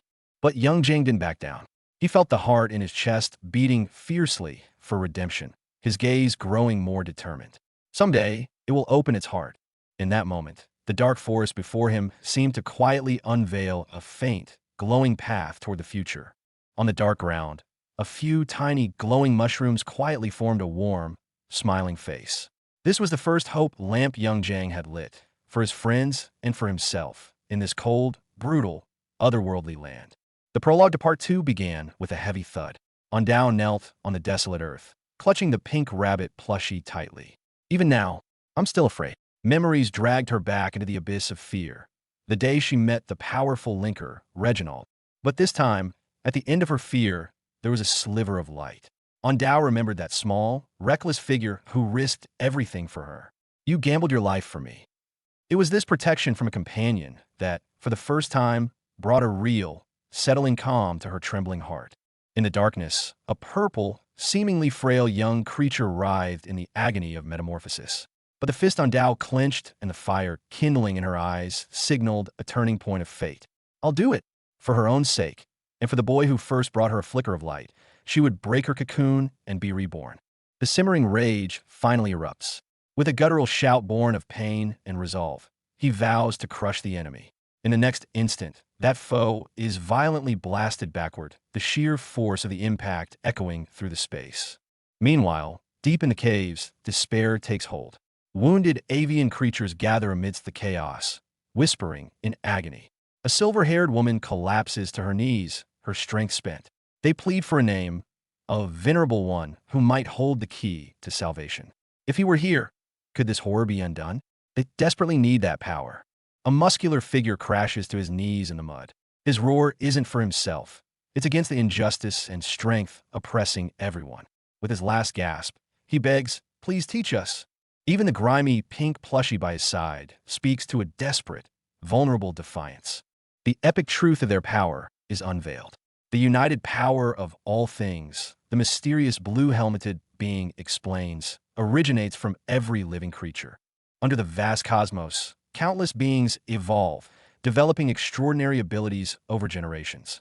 For a human to comprehend and master them all in just 3 years, that's not just difficult, it's borderline impossible. This is no ordinary training, it's hell. The glowing-eyed instructor declares, "You must prepare. Each day will feel like a week. Those 3 years will extract 30 years worth of agony. But if you can endure it, if you can master all my teachings, do you understand what that power entails?" But young Zhang is unaware of the true abyss forming beyond his training. A monstrous beast crackling with purple energy announces its reign of blood. "I will become the ultimate predator of this ecosystem." Its gaze turns to humans.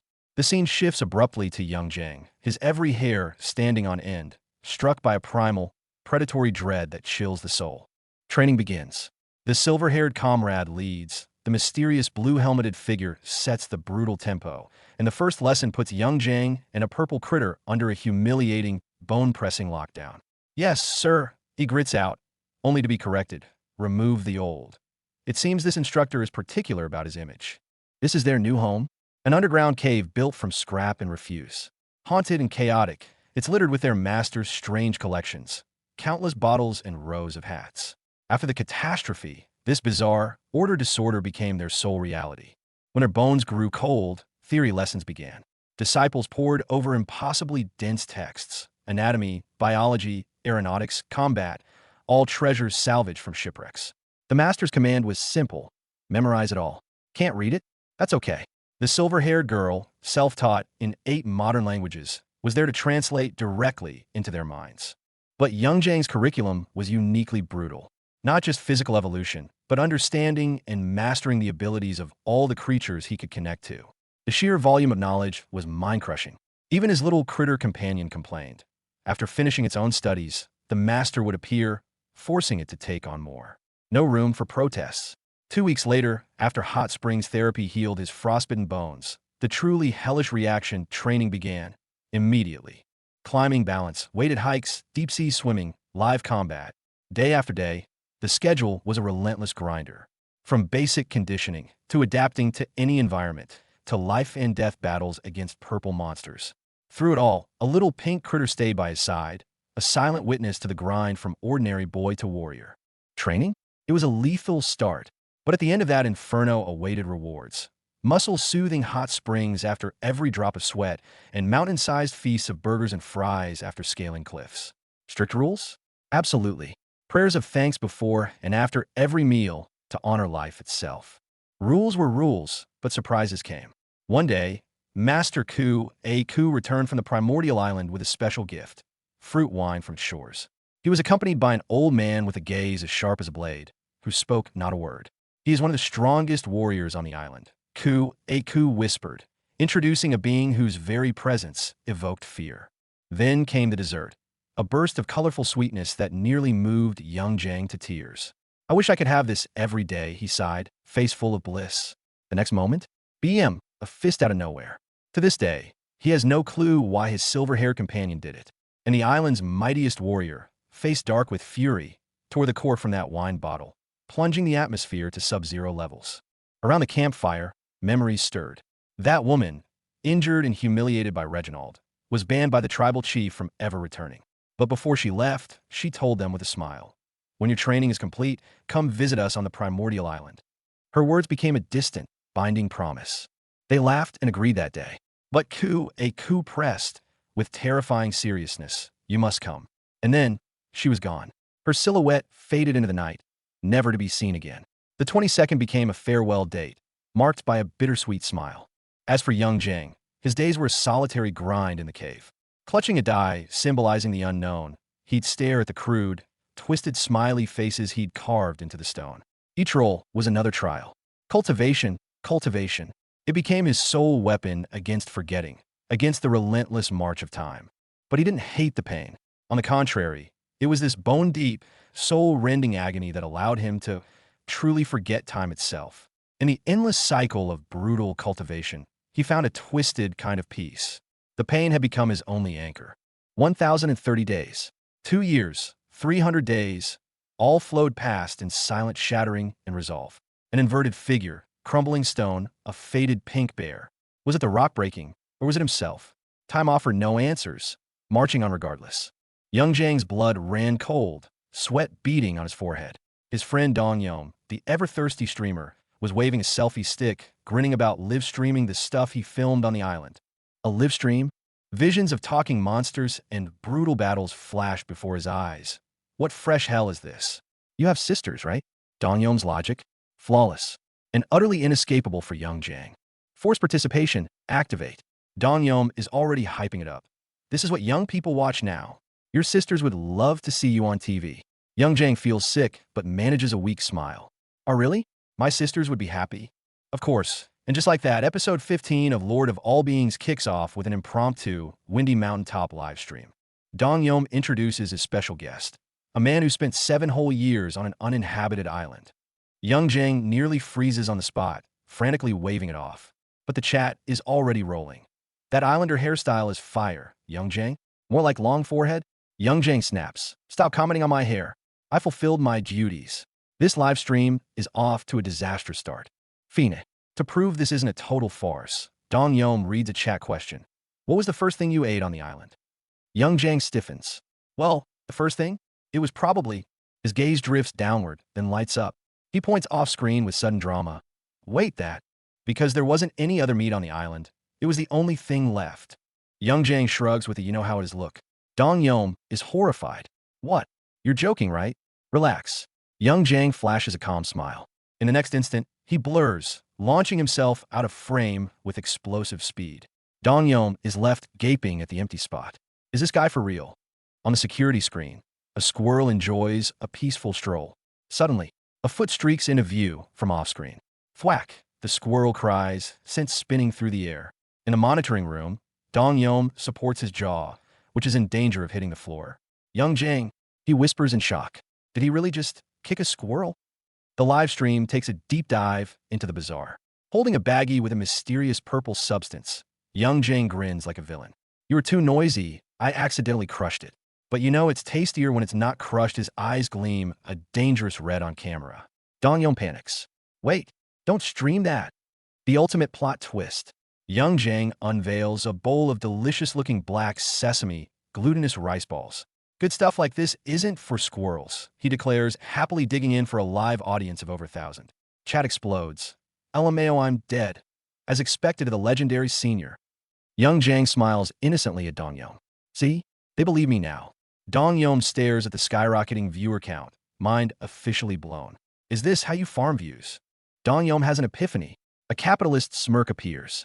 If he could just resourcefully manage Young Jang's weirdness. 100K subs? 1 million subscribers wouldn't be a dream. He tries to slyly reclaim the selfie stick, only to turn and find Young Jang shoving a bottle of mysterious red liquid at him. Here, eat this. Young Jang offers sincerely. Dong Yom loses it. I'm not eating that. The dream of easy views comes crashing down. Dong Yom scrambles, trying to distract with food and chat. But the audience's focus is laser-locked. The critical question pops up. Hey, Young Jang, I heard you could talk to animals? Young Jang's eyes widen. The chat erupts. For real? Bro, you could totally do that. Show US. And so, Young Jang, fresh from hellish training, finds himself on a global live stream, about to be asked to perform his party trick for tens of thousands. Scene change to the seemingly normal modern society. This guy Wu Young Jang is out here trying to have a serious conversation with a squirrel in the park. He's calling it unprecedented scenery. His friend is bugging out, and even Young Jang himself is internally panicking. What did that squirrel even say? This is cringe on a whole new level, and the live stream chat is going nuts. See? Told you he wasn't right in the head.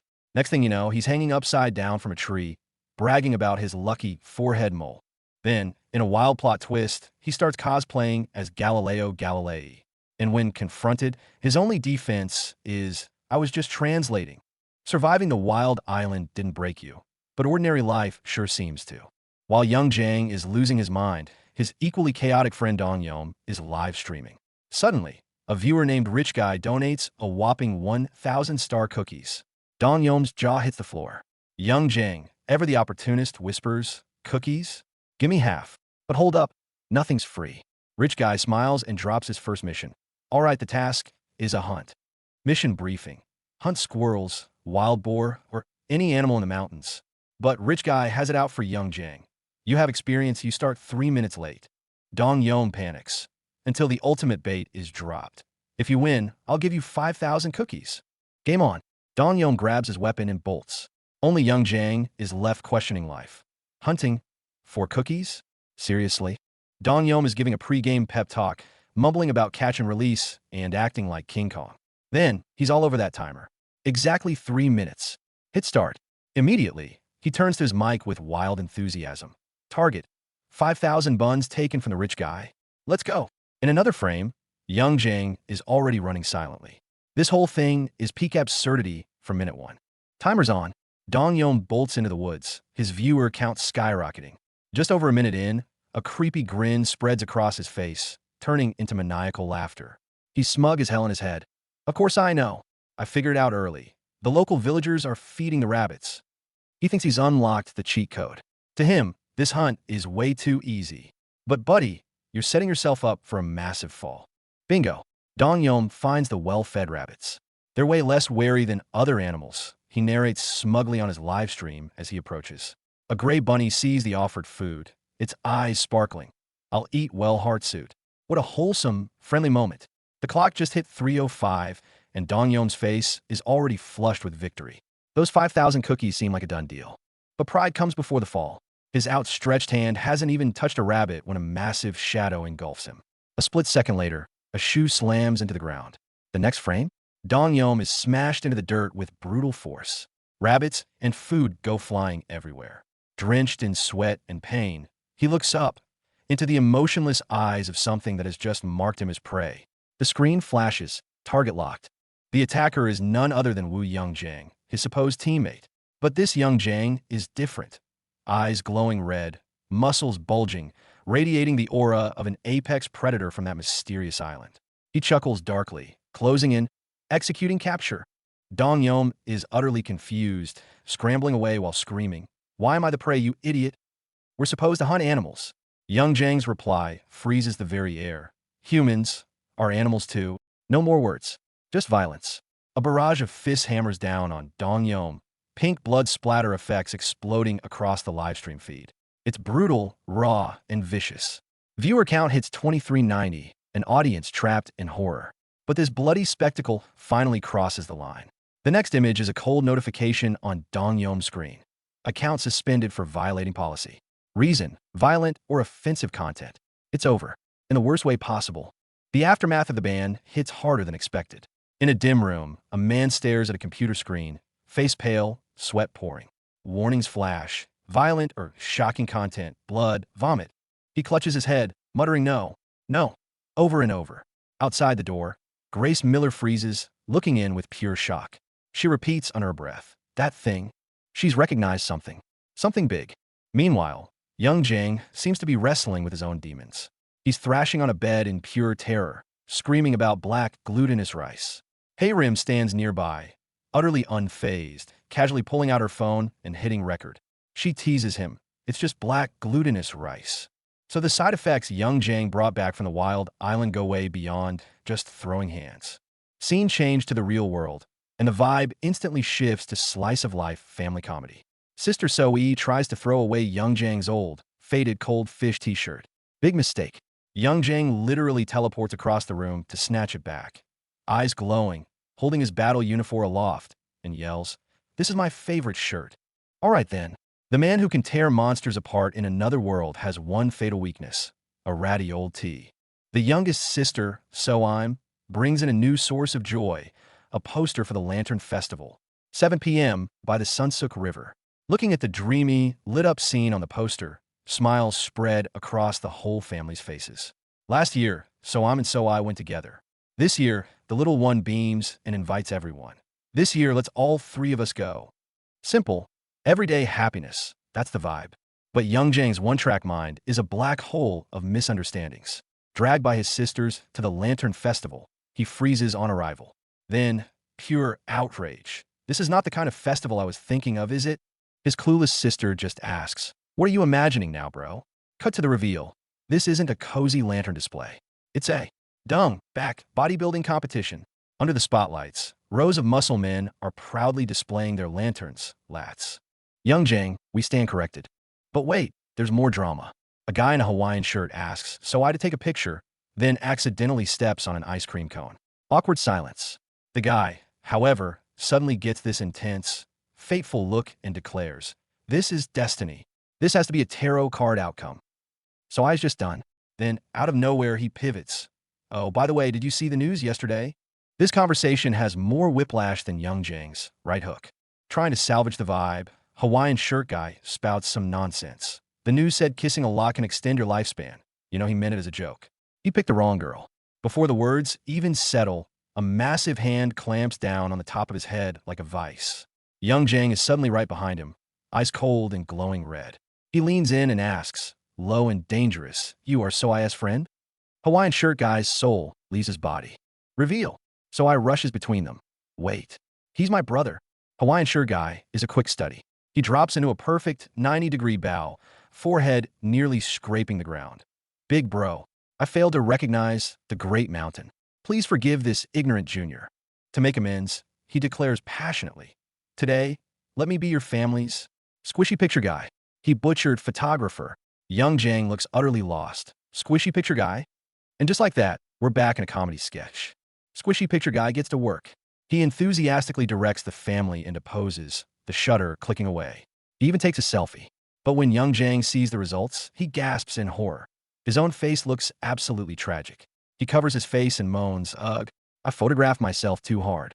Hawaiian shirt guy, however, proudly shows off his shots. "Wow, you take way better pictures than I thought." This guy's skills are inconsistent. Flipping through the photos, So-I suddenly shrieks, "What is this?" Her phone is full of extreme close-ups of her face. Blushing, she stammers, "Because I couldn't help myself." Grace deadpants. "Help yourself with what?" Hey Rim, looking at the pics, smiles and asks, "How do you take such good photos?" So-I puffs out her chest a little. "Hee, 'cause I have 4 sisters, so I'm good at a sweet little moment that washes away the earlier tension." Good times don't last. So-I checks her phone. 8:31 p.m. She gasps. The lantern show is about to start. Hurry. Young Jang and Hawaiian shirt guy take off running. They arrive at the venue to find a massive mascot in the center, surrounded by a noisy crowd. The main event is finally here. But disaster strikes. A staff member delivers the bad news. The system's power is damaged. What about tonight's light show? I don't know, probably canceled. Hope shatters. The mascot character cries out, "No." The camera focuses on So-I and So-I'm. Tears well up in their eyes instantly. This year's festival, we came all 3 of us together. A whole year of anticipation, gone in an instant. Young Jang watches his sister's crushed expressions, and his eyes harden. He walks up behind So-I, places a hand on her shoulder, his voice leaving no room for argument. "So-I, wait here with So-I'm for a bit." Then he turns to Hawaiian shirt guy. His red eyes blaze with terrifying pressure. He commands coldly, "Come with me, punk." The guy is petrified, stammering, "Why, yes, sir." The final frame focuses on Young Jang's hand, tightly gripping a knife handle. The mood just did a 180 into nightmare territory. Young Jang leads the poor guy to a strange room. First order of business, toss him a card. Go buy rubber gloves. Hawaiian shirt guy is baffled. Rubber gloves? But he doesn't dare question it. He runs to get them. At the register, awkward. Insufficient funds. He has to use his own money. Returning, he cautiously reports, "Big bro, the account was empty, so I used my own money." He's cut off by a roar from Young Jang. "Shut up." The intimidation factor is through the roof. The main event. Once the gloves are on, Young Jang's red eyes gleam ominously in the dark. He announces the real punishment. "All right, let's commence this soul sightseeing with me." Hawaiian shirt guy's knees buckle. Say soul sightseeing? He thought it was a tour.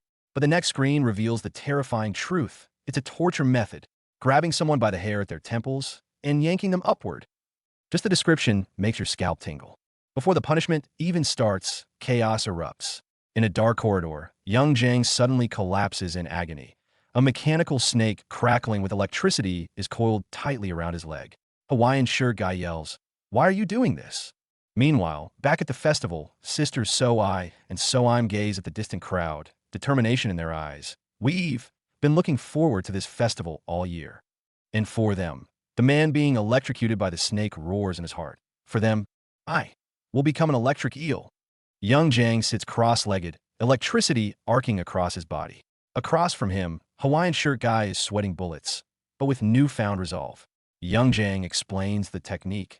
The greater the threat or pain you feel, the stronger the voltage the electric eel releases. He's using his own agony as fuel. Hawaiian shirt guy is practically vibrating with fervor. Big bro, I'm ready. I'll endure it willingly. But outside the window, two ducks are screaming. No time to delay. Carry out the punishment. Absurdity and Ruishia collide. Punishment, gomos. Hawaiian shirt guy, gloves on, grabs Young Jang's hair with all his might. SEO. UL. He bellows.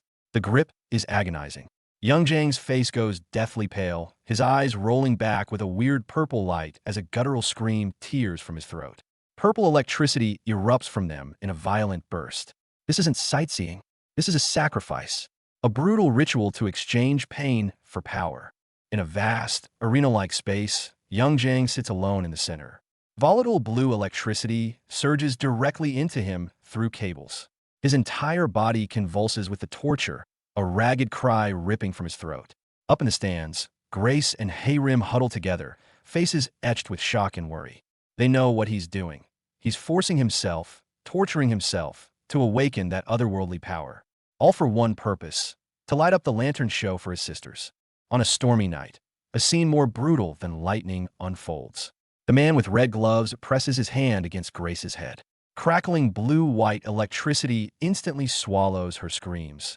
This isn't interrogation, it's brutal execution. Cut to, under the city night sky, a glowing rabbit in a suit descends like a deity, its light illuminating the crowd below. The surreal strangeness of the real world and the atrocities of the other world are, in this moment, ominously linked. Every smile in the audience is as dazzling and fake as the blinding light before his eyes. Pinned by the glare, unable to open his eyelids, he can only hear the desperate shouts of his companions. Everyone thinks the scene is brilliant.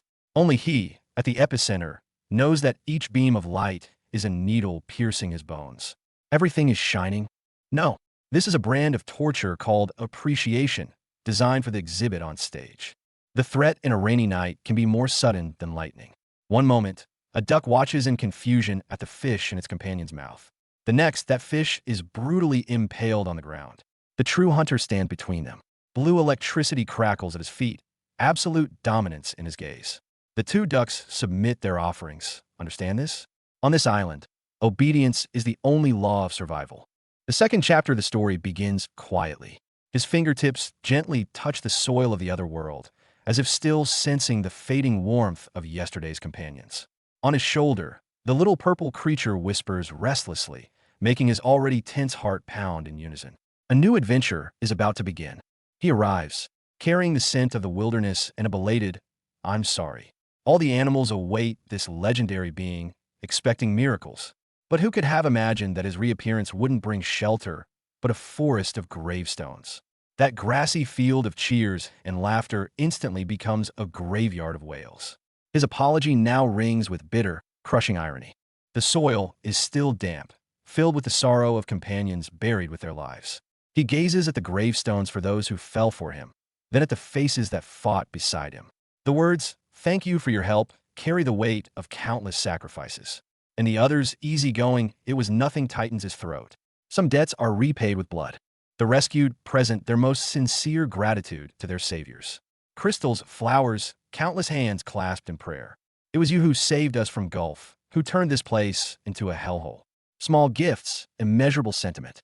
Wu Yongjang looks at them and understands. From now on, his fight isn't just for survival, but to protect these hard-won, peaceful smiles. One moment, all is peaceful. The next, he gets a face full of friendly fire, literally, from his own bird companion. Ah! Wu Yongjang scream cracks. The bird lunges, a flurry of pecks accompanied by a mess of purple effects. When the dust settles, only a bewildered stare remains. "You jerk?" The attacker responds, "Ah, all right, this team's chemistry is complex. Communication is guesswork. Survival depends on pure resilience. Answer me. The strange bird swoops down like black lightning. Its cry not a threat, but a checkup. It recognizes Wu Yangjiang's human identity. Cold rain and impact pummel him, leaving him to defend haphazardly. Thankfully, Ondao quickly explains, this is a ranking recorder for the monster board, an official update on power shifts. In other words, Wu Yangjiang's defeat of Gulf has officially made the monster trending list. Defeating Gulf, climbing to rank 28 on the leaderboard. Feels good, right? Damn right. But reality throws cold water on the triumph immediately. These newly liberated animals have nowhere to go. No matter how harsh, we must find a safe place to settle. Their dream is simple and desperate. Then, a laugh from the depths of darkness cruelly shatters that illusion. Safe? Do you really think this island has a safe zone for the weak like you? The threat arrives, and it's the most lethal kind. The three giant birds bound by vines curse every rebel with the vilest words. Don't you dare dream. Once you cross us, no matter where you flee, east, west, south, north, you'll find no peace. They call themselves us, the monsters, and their manifesto is simple. Find and slaughter every target. Those cold eyes lifting from the shadows in the final scene herald the beginning of a brutal, earth-shaking purge. In dim light, he stares at the bizarre blue creature, then at the trembling purple rabbit beside him. That contradictory command echoes. Target the monsters. But what is a monster? The monster board? The creatures themselves? Or he looks down at his own bandaged hand. A terrifying thought takes root. Could the so-called monster be the shadow within ourselves? The part we refuse to face, the part that wants to devour everything? The truth is more monstrous than any beast. This is the monster's kingdom, a pyramid of the top 100 strongest creatures. At the apex of the throne sits the one named Reginald, with his red visor. Wu Yangjiang's deduction now edges terrifyingly close to the truth. The abnormal beings that enslave and oppress other species. These are likely the true monsters. And to reach the source of it all, Reginald, these pawns must be eliminated first. In the darkness, a blue-skinned monster whispers about one with deep karma and that name. The words slither like vipers into Reginald's ears. Blindfolded, he feels a wave of absurd dread. You're with the monsters? The long-tongued creature opposite him lets out a cruel laugh. Finally figured out what you've done? Then it delivers the fatal question. Do you know? Six Eyes? The gears of fate begin to turn with a deafening grind. To think that name would be spoken again. Deep in the cave, the swordsman's whisper carries the dust of ages and bone-deep reverence. Wu Yangjiang's face is ice-cold, his words resolute. I know. I clearly know he's on a different level. The next moment, a blade plunges with a brutal crack.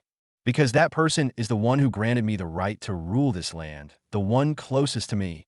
This strike pierces not just an enemy, but a forbidden past of power and bestowal, long buried. Is the fight over? No, this is just the beginning of the fury. Wu Yangjiang knocks his opponent down with a punch, but there's no victory in his eyes, only frenzied fire. Where is he? Where is he? He grabs the enemy's collar like a caged beast gone mad. The one he's beaten, face covered in blood, still sneers. You bastard. You think defeating me give you the right to gloat? Don't get cocky. A loser's taunt is often the prelude to an even more brutal round of slaughter.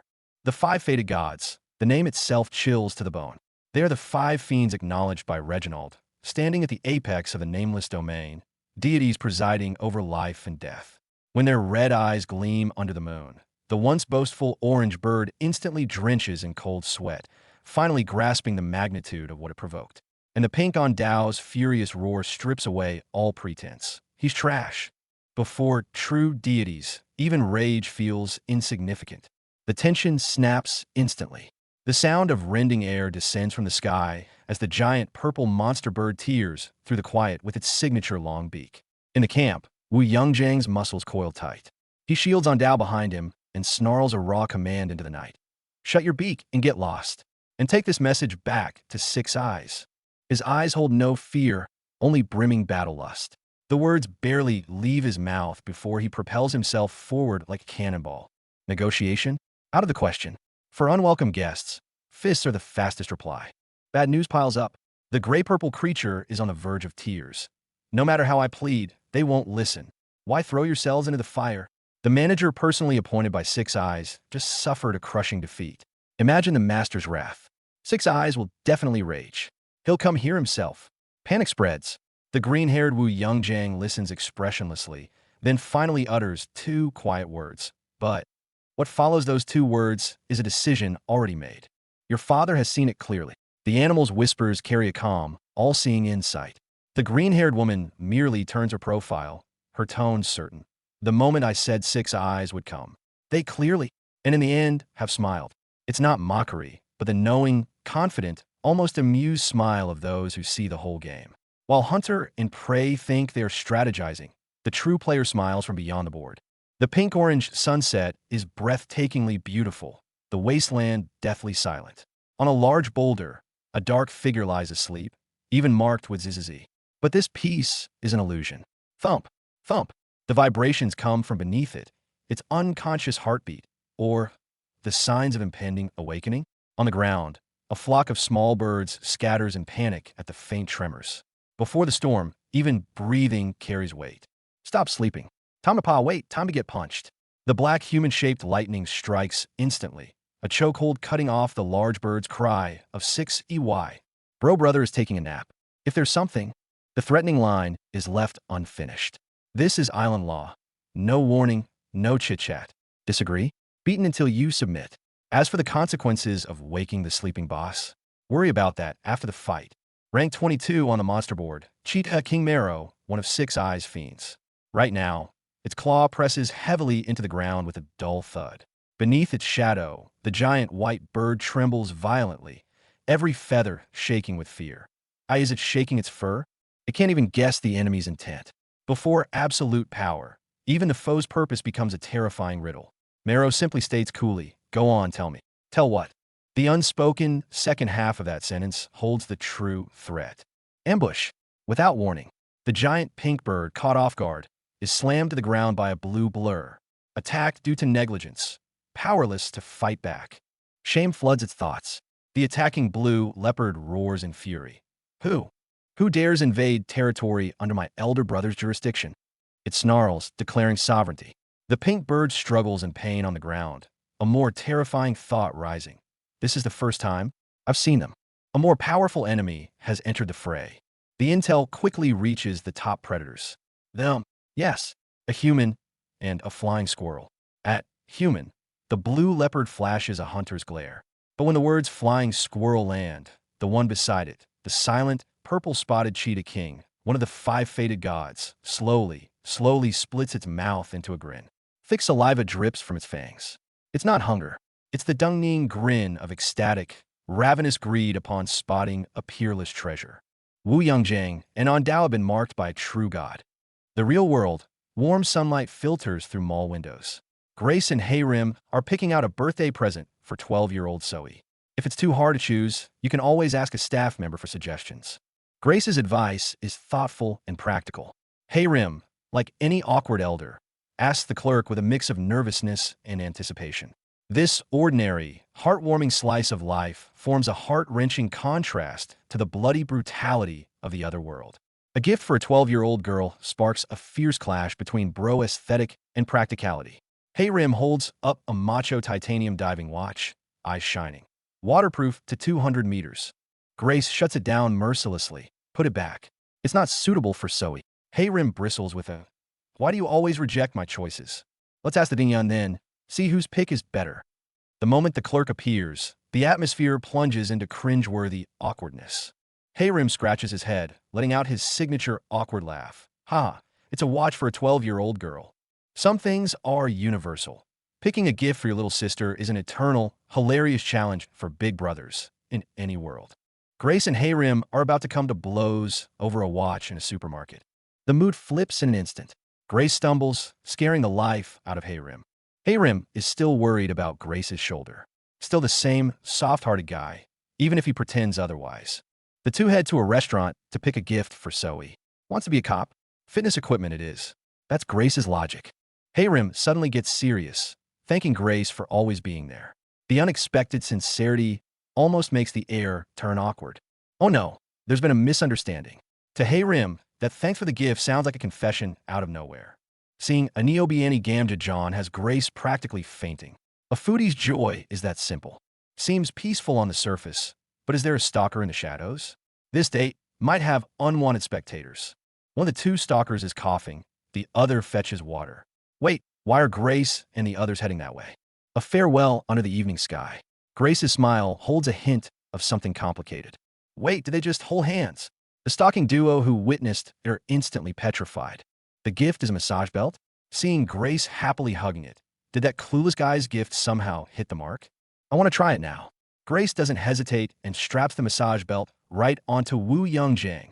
The distant watchers let out a gleeful snicker. The two watchers are still enjoying the show, failing to notice that Wu Youngjang has suddenly taken off at high speed, leaving only a determined silhouette against the sunset for the bald man. A cup shatters, the bald man drops instantly. Meanwhile, Wu Youngjang faces off against another mysterious woman under the twilight sky. Amid the rain of debris, a golden light erupts from Wu Youngjang's body. Instinctively, he fights to suppress the power raging inside him. Grace, barely conscious, opens her eyes to see Wu Youngjang shielding her, chaos all around. His horrified cry stops her heart. It gets even more chaotic. The bald man stares at the suddenly appearing pregnant woman and yells, "Mom! Dad!" Rim is utterly lost. A funny flashback. Wu Youngjang once used his body to block a coffee spill. Though she won't admit it, even Rim has to agree, in that moment, he was kinda cool. That mysterious prophecy surfaces again. Meet the blue bird, and the family will grow. Who does it point to now? The bald man completely loses it. He grabs Grace by the shoulders and roars. Isn't it? Grace! His eyes are alight with the madness of the prophecy. Right at this tense moment, the pregnant woman's belly moves. A distinct kick. Everyone's attention snaps to it instantly. Switch back to Zoe. Training to be a police officer under Wu Youngjang is brutal. 59 push-ups in a minute. She feels like she's about to mutate. The training is interrupted.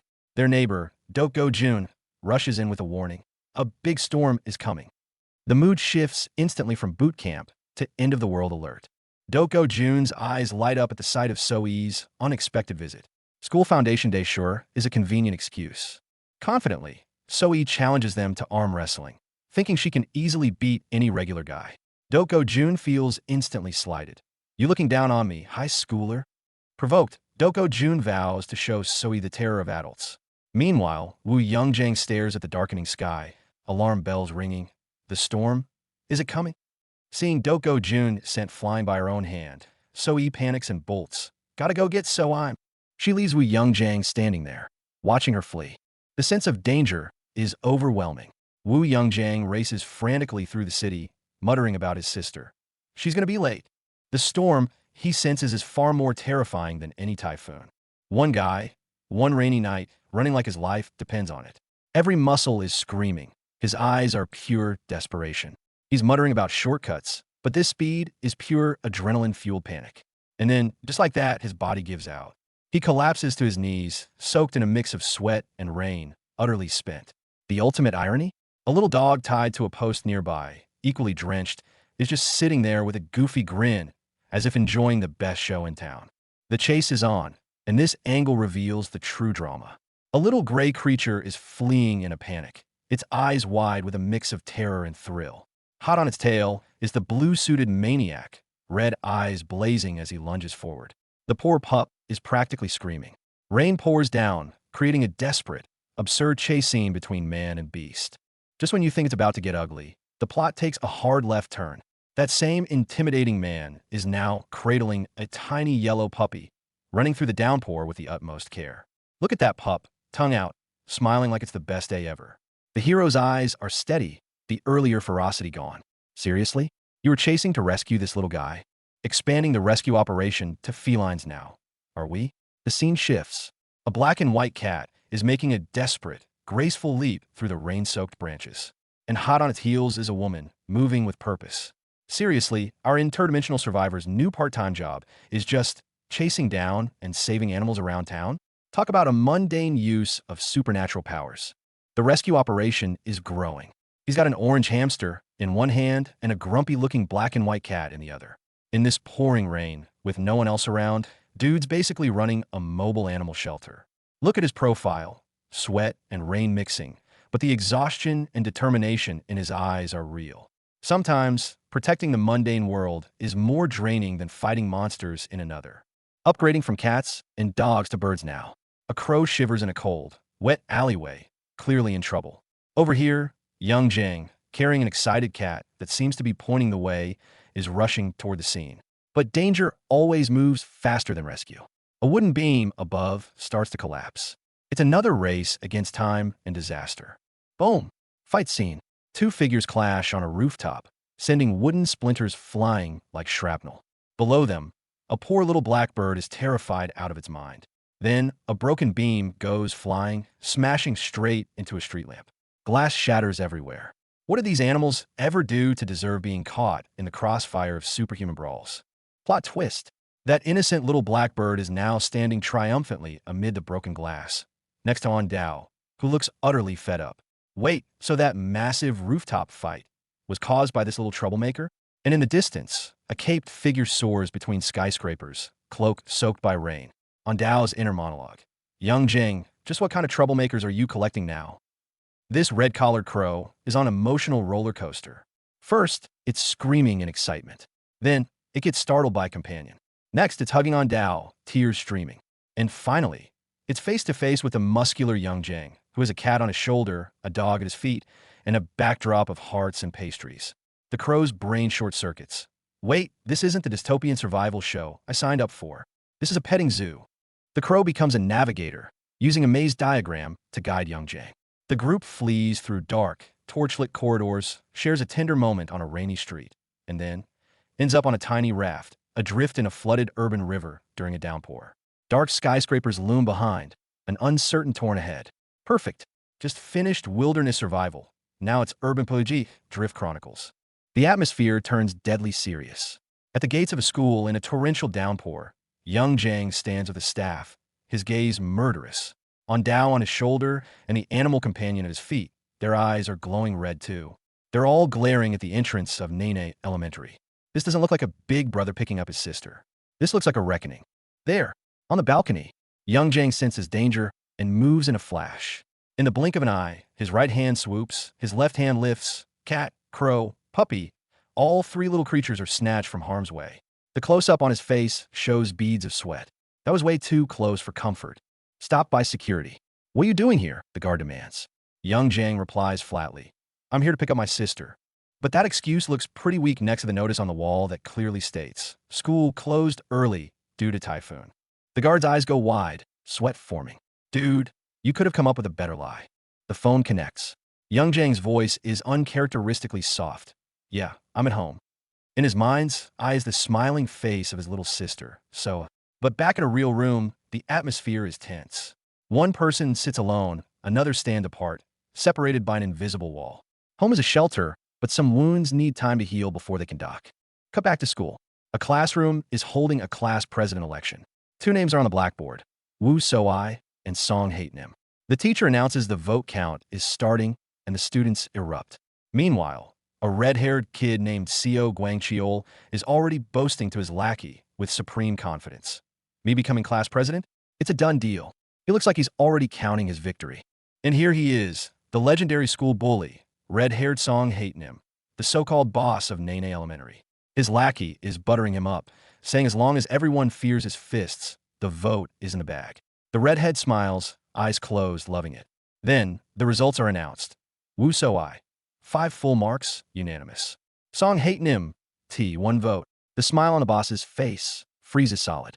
The redhead completely loses it. He grabs his overconfident lackey by the collar, roaring, "Shut up. Now, you're disgusting." He himself is so enraged by the polite congratulations so that his face contorts into a grotesque snarl. And Woo So-I, sitting at her desk, has her head in her hands, pain etched on her face. This victory isn't a triumph. It's the start of a new nightmare. Recess. A terrifying shadow seems to spread across the schoolyard like a plague. 3 students, marked with eerie X's on their heads, surround So-I with stiff expressions. Hey, Woo So-I, congratulations on becoming class president. The words sound colder than a curse. The arrival of transfer student So-I seems to have brought something otherworldly to this ordinary school.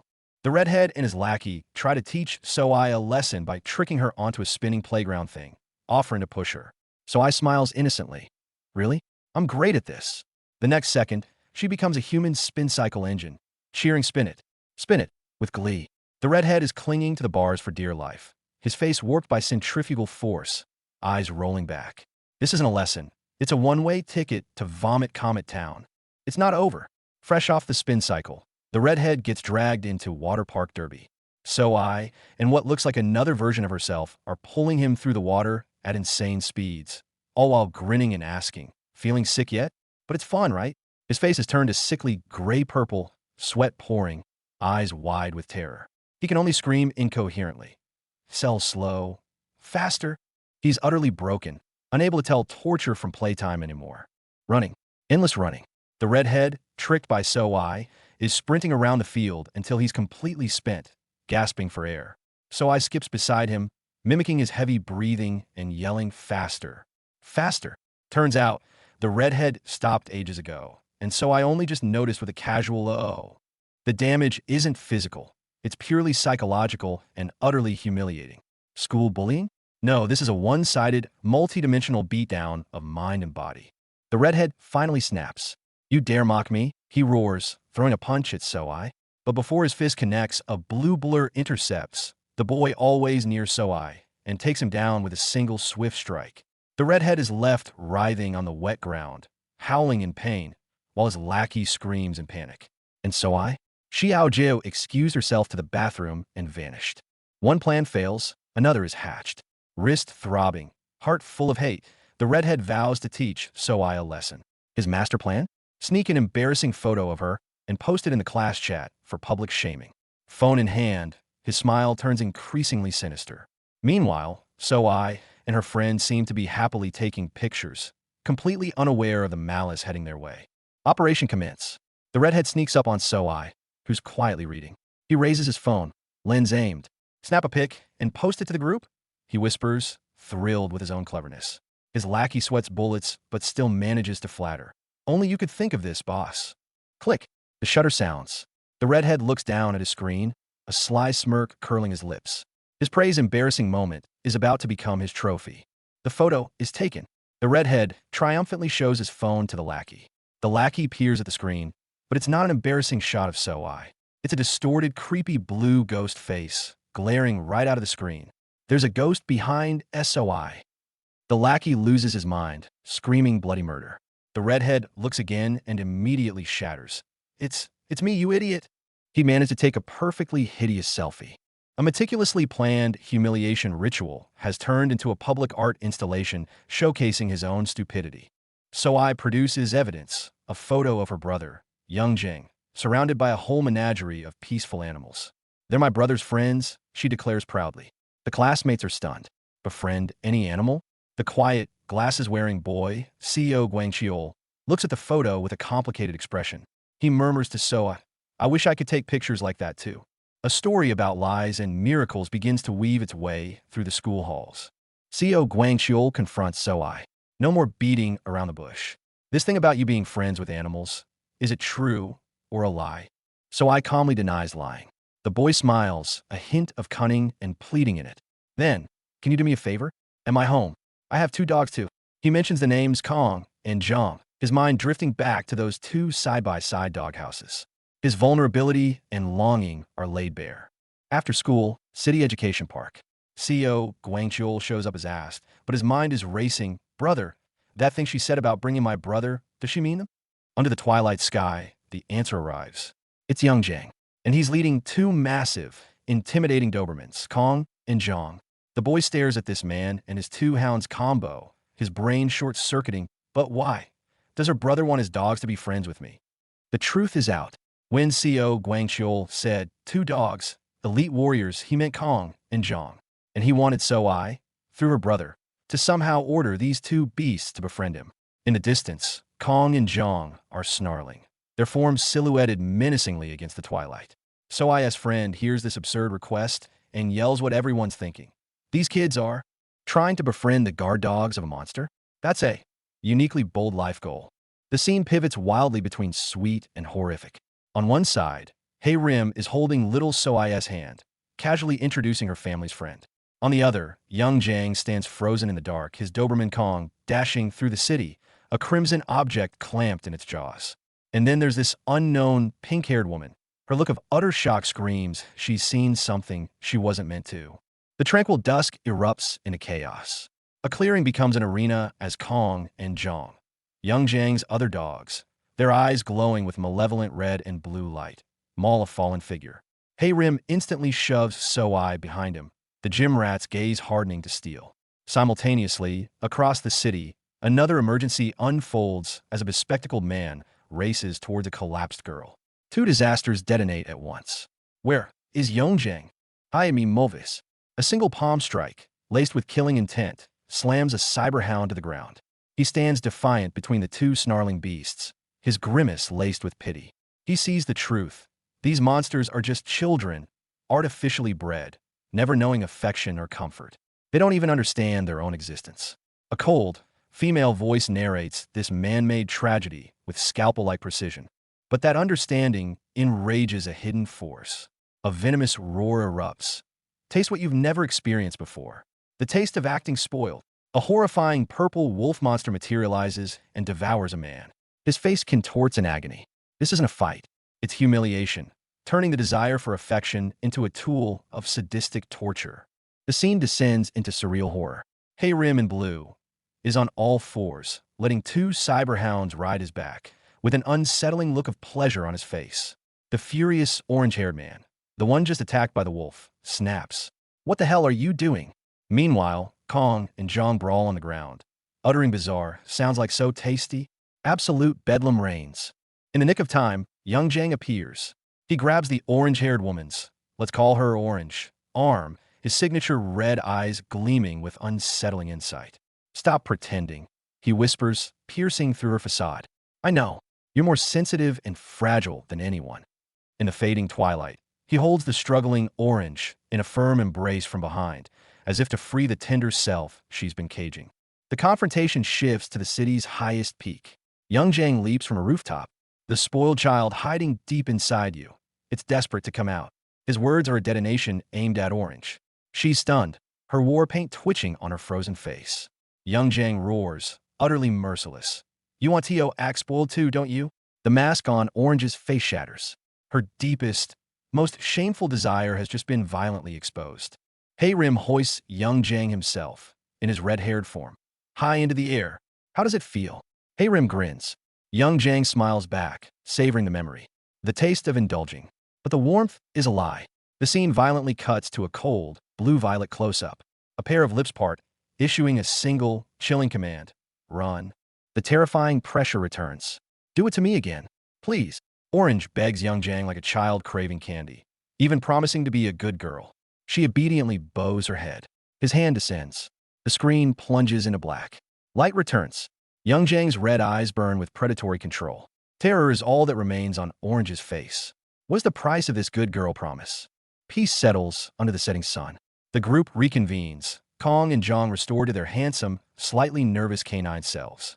Hey Rim jokes about forming an orderly line. At the center of the radiant glow stands young Zhang, watching his frolicking companions with a weary, relieved smile.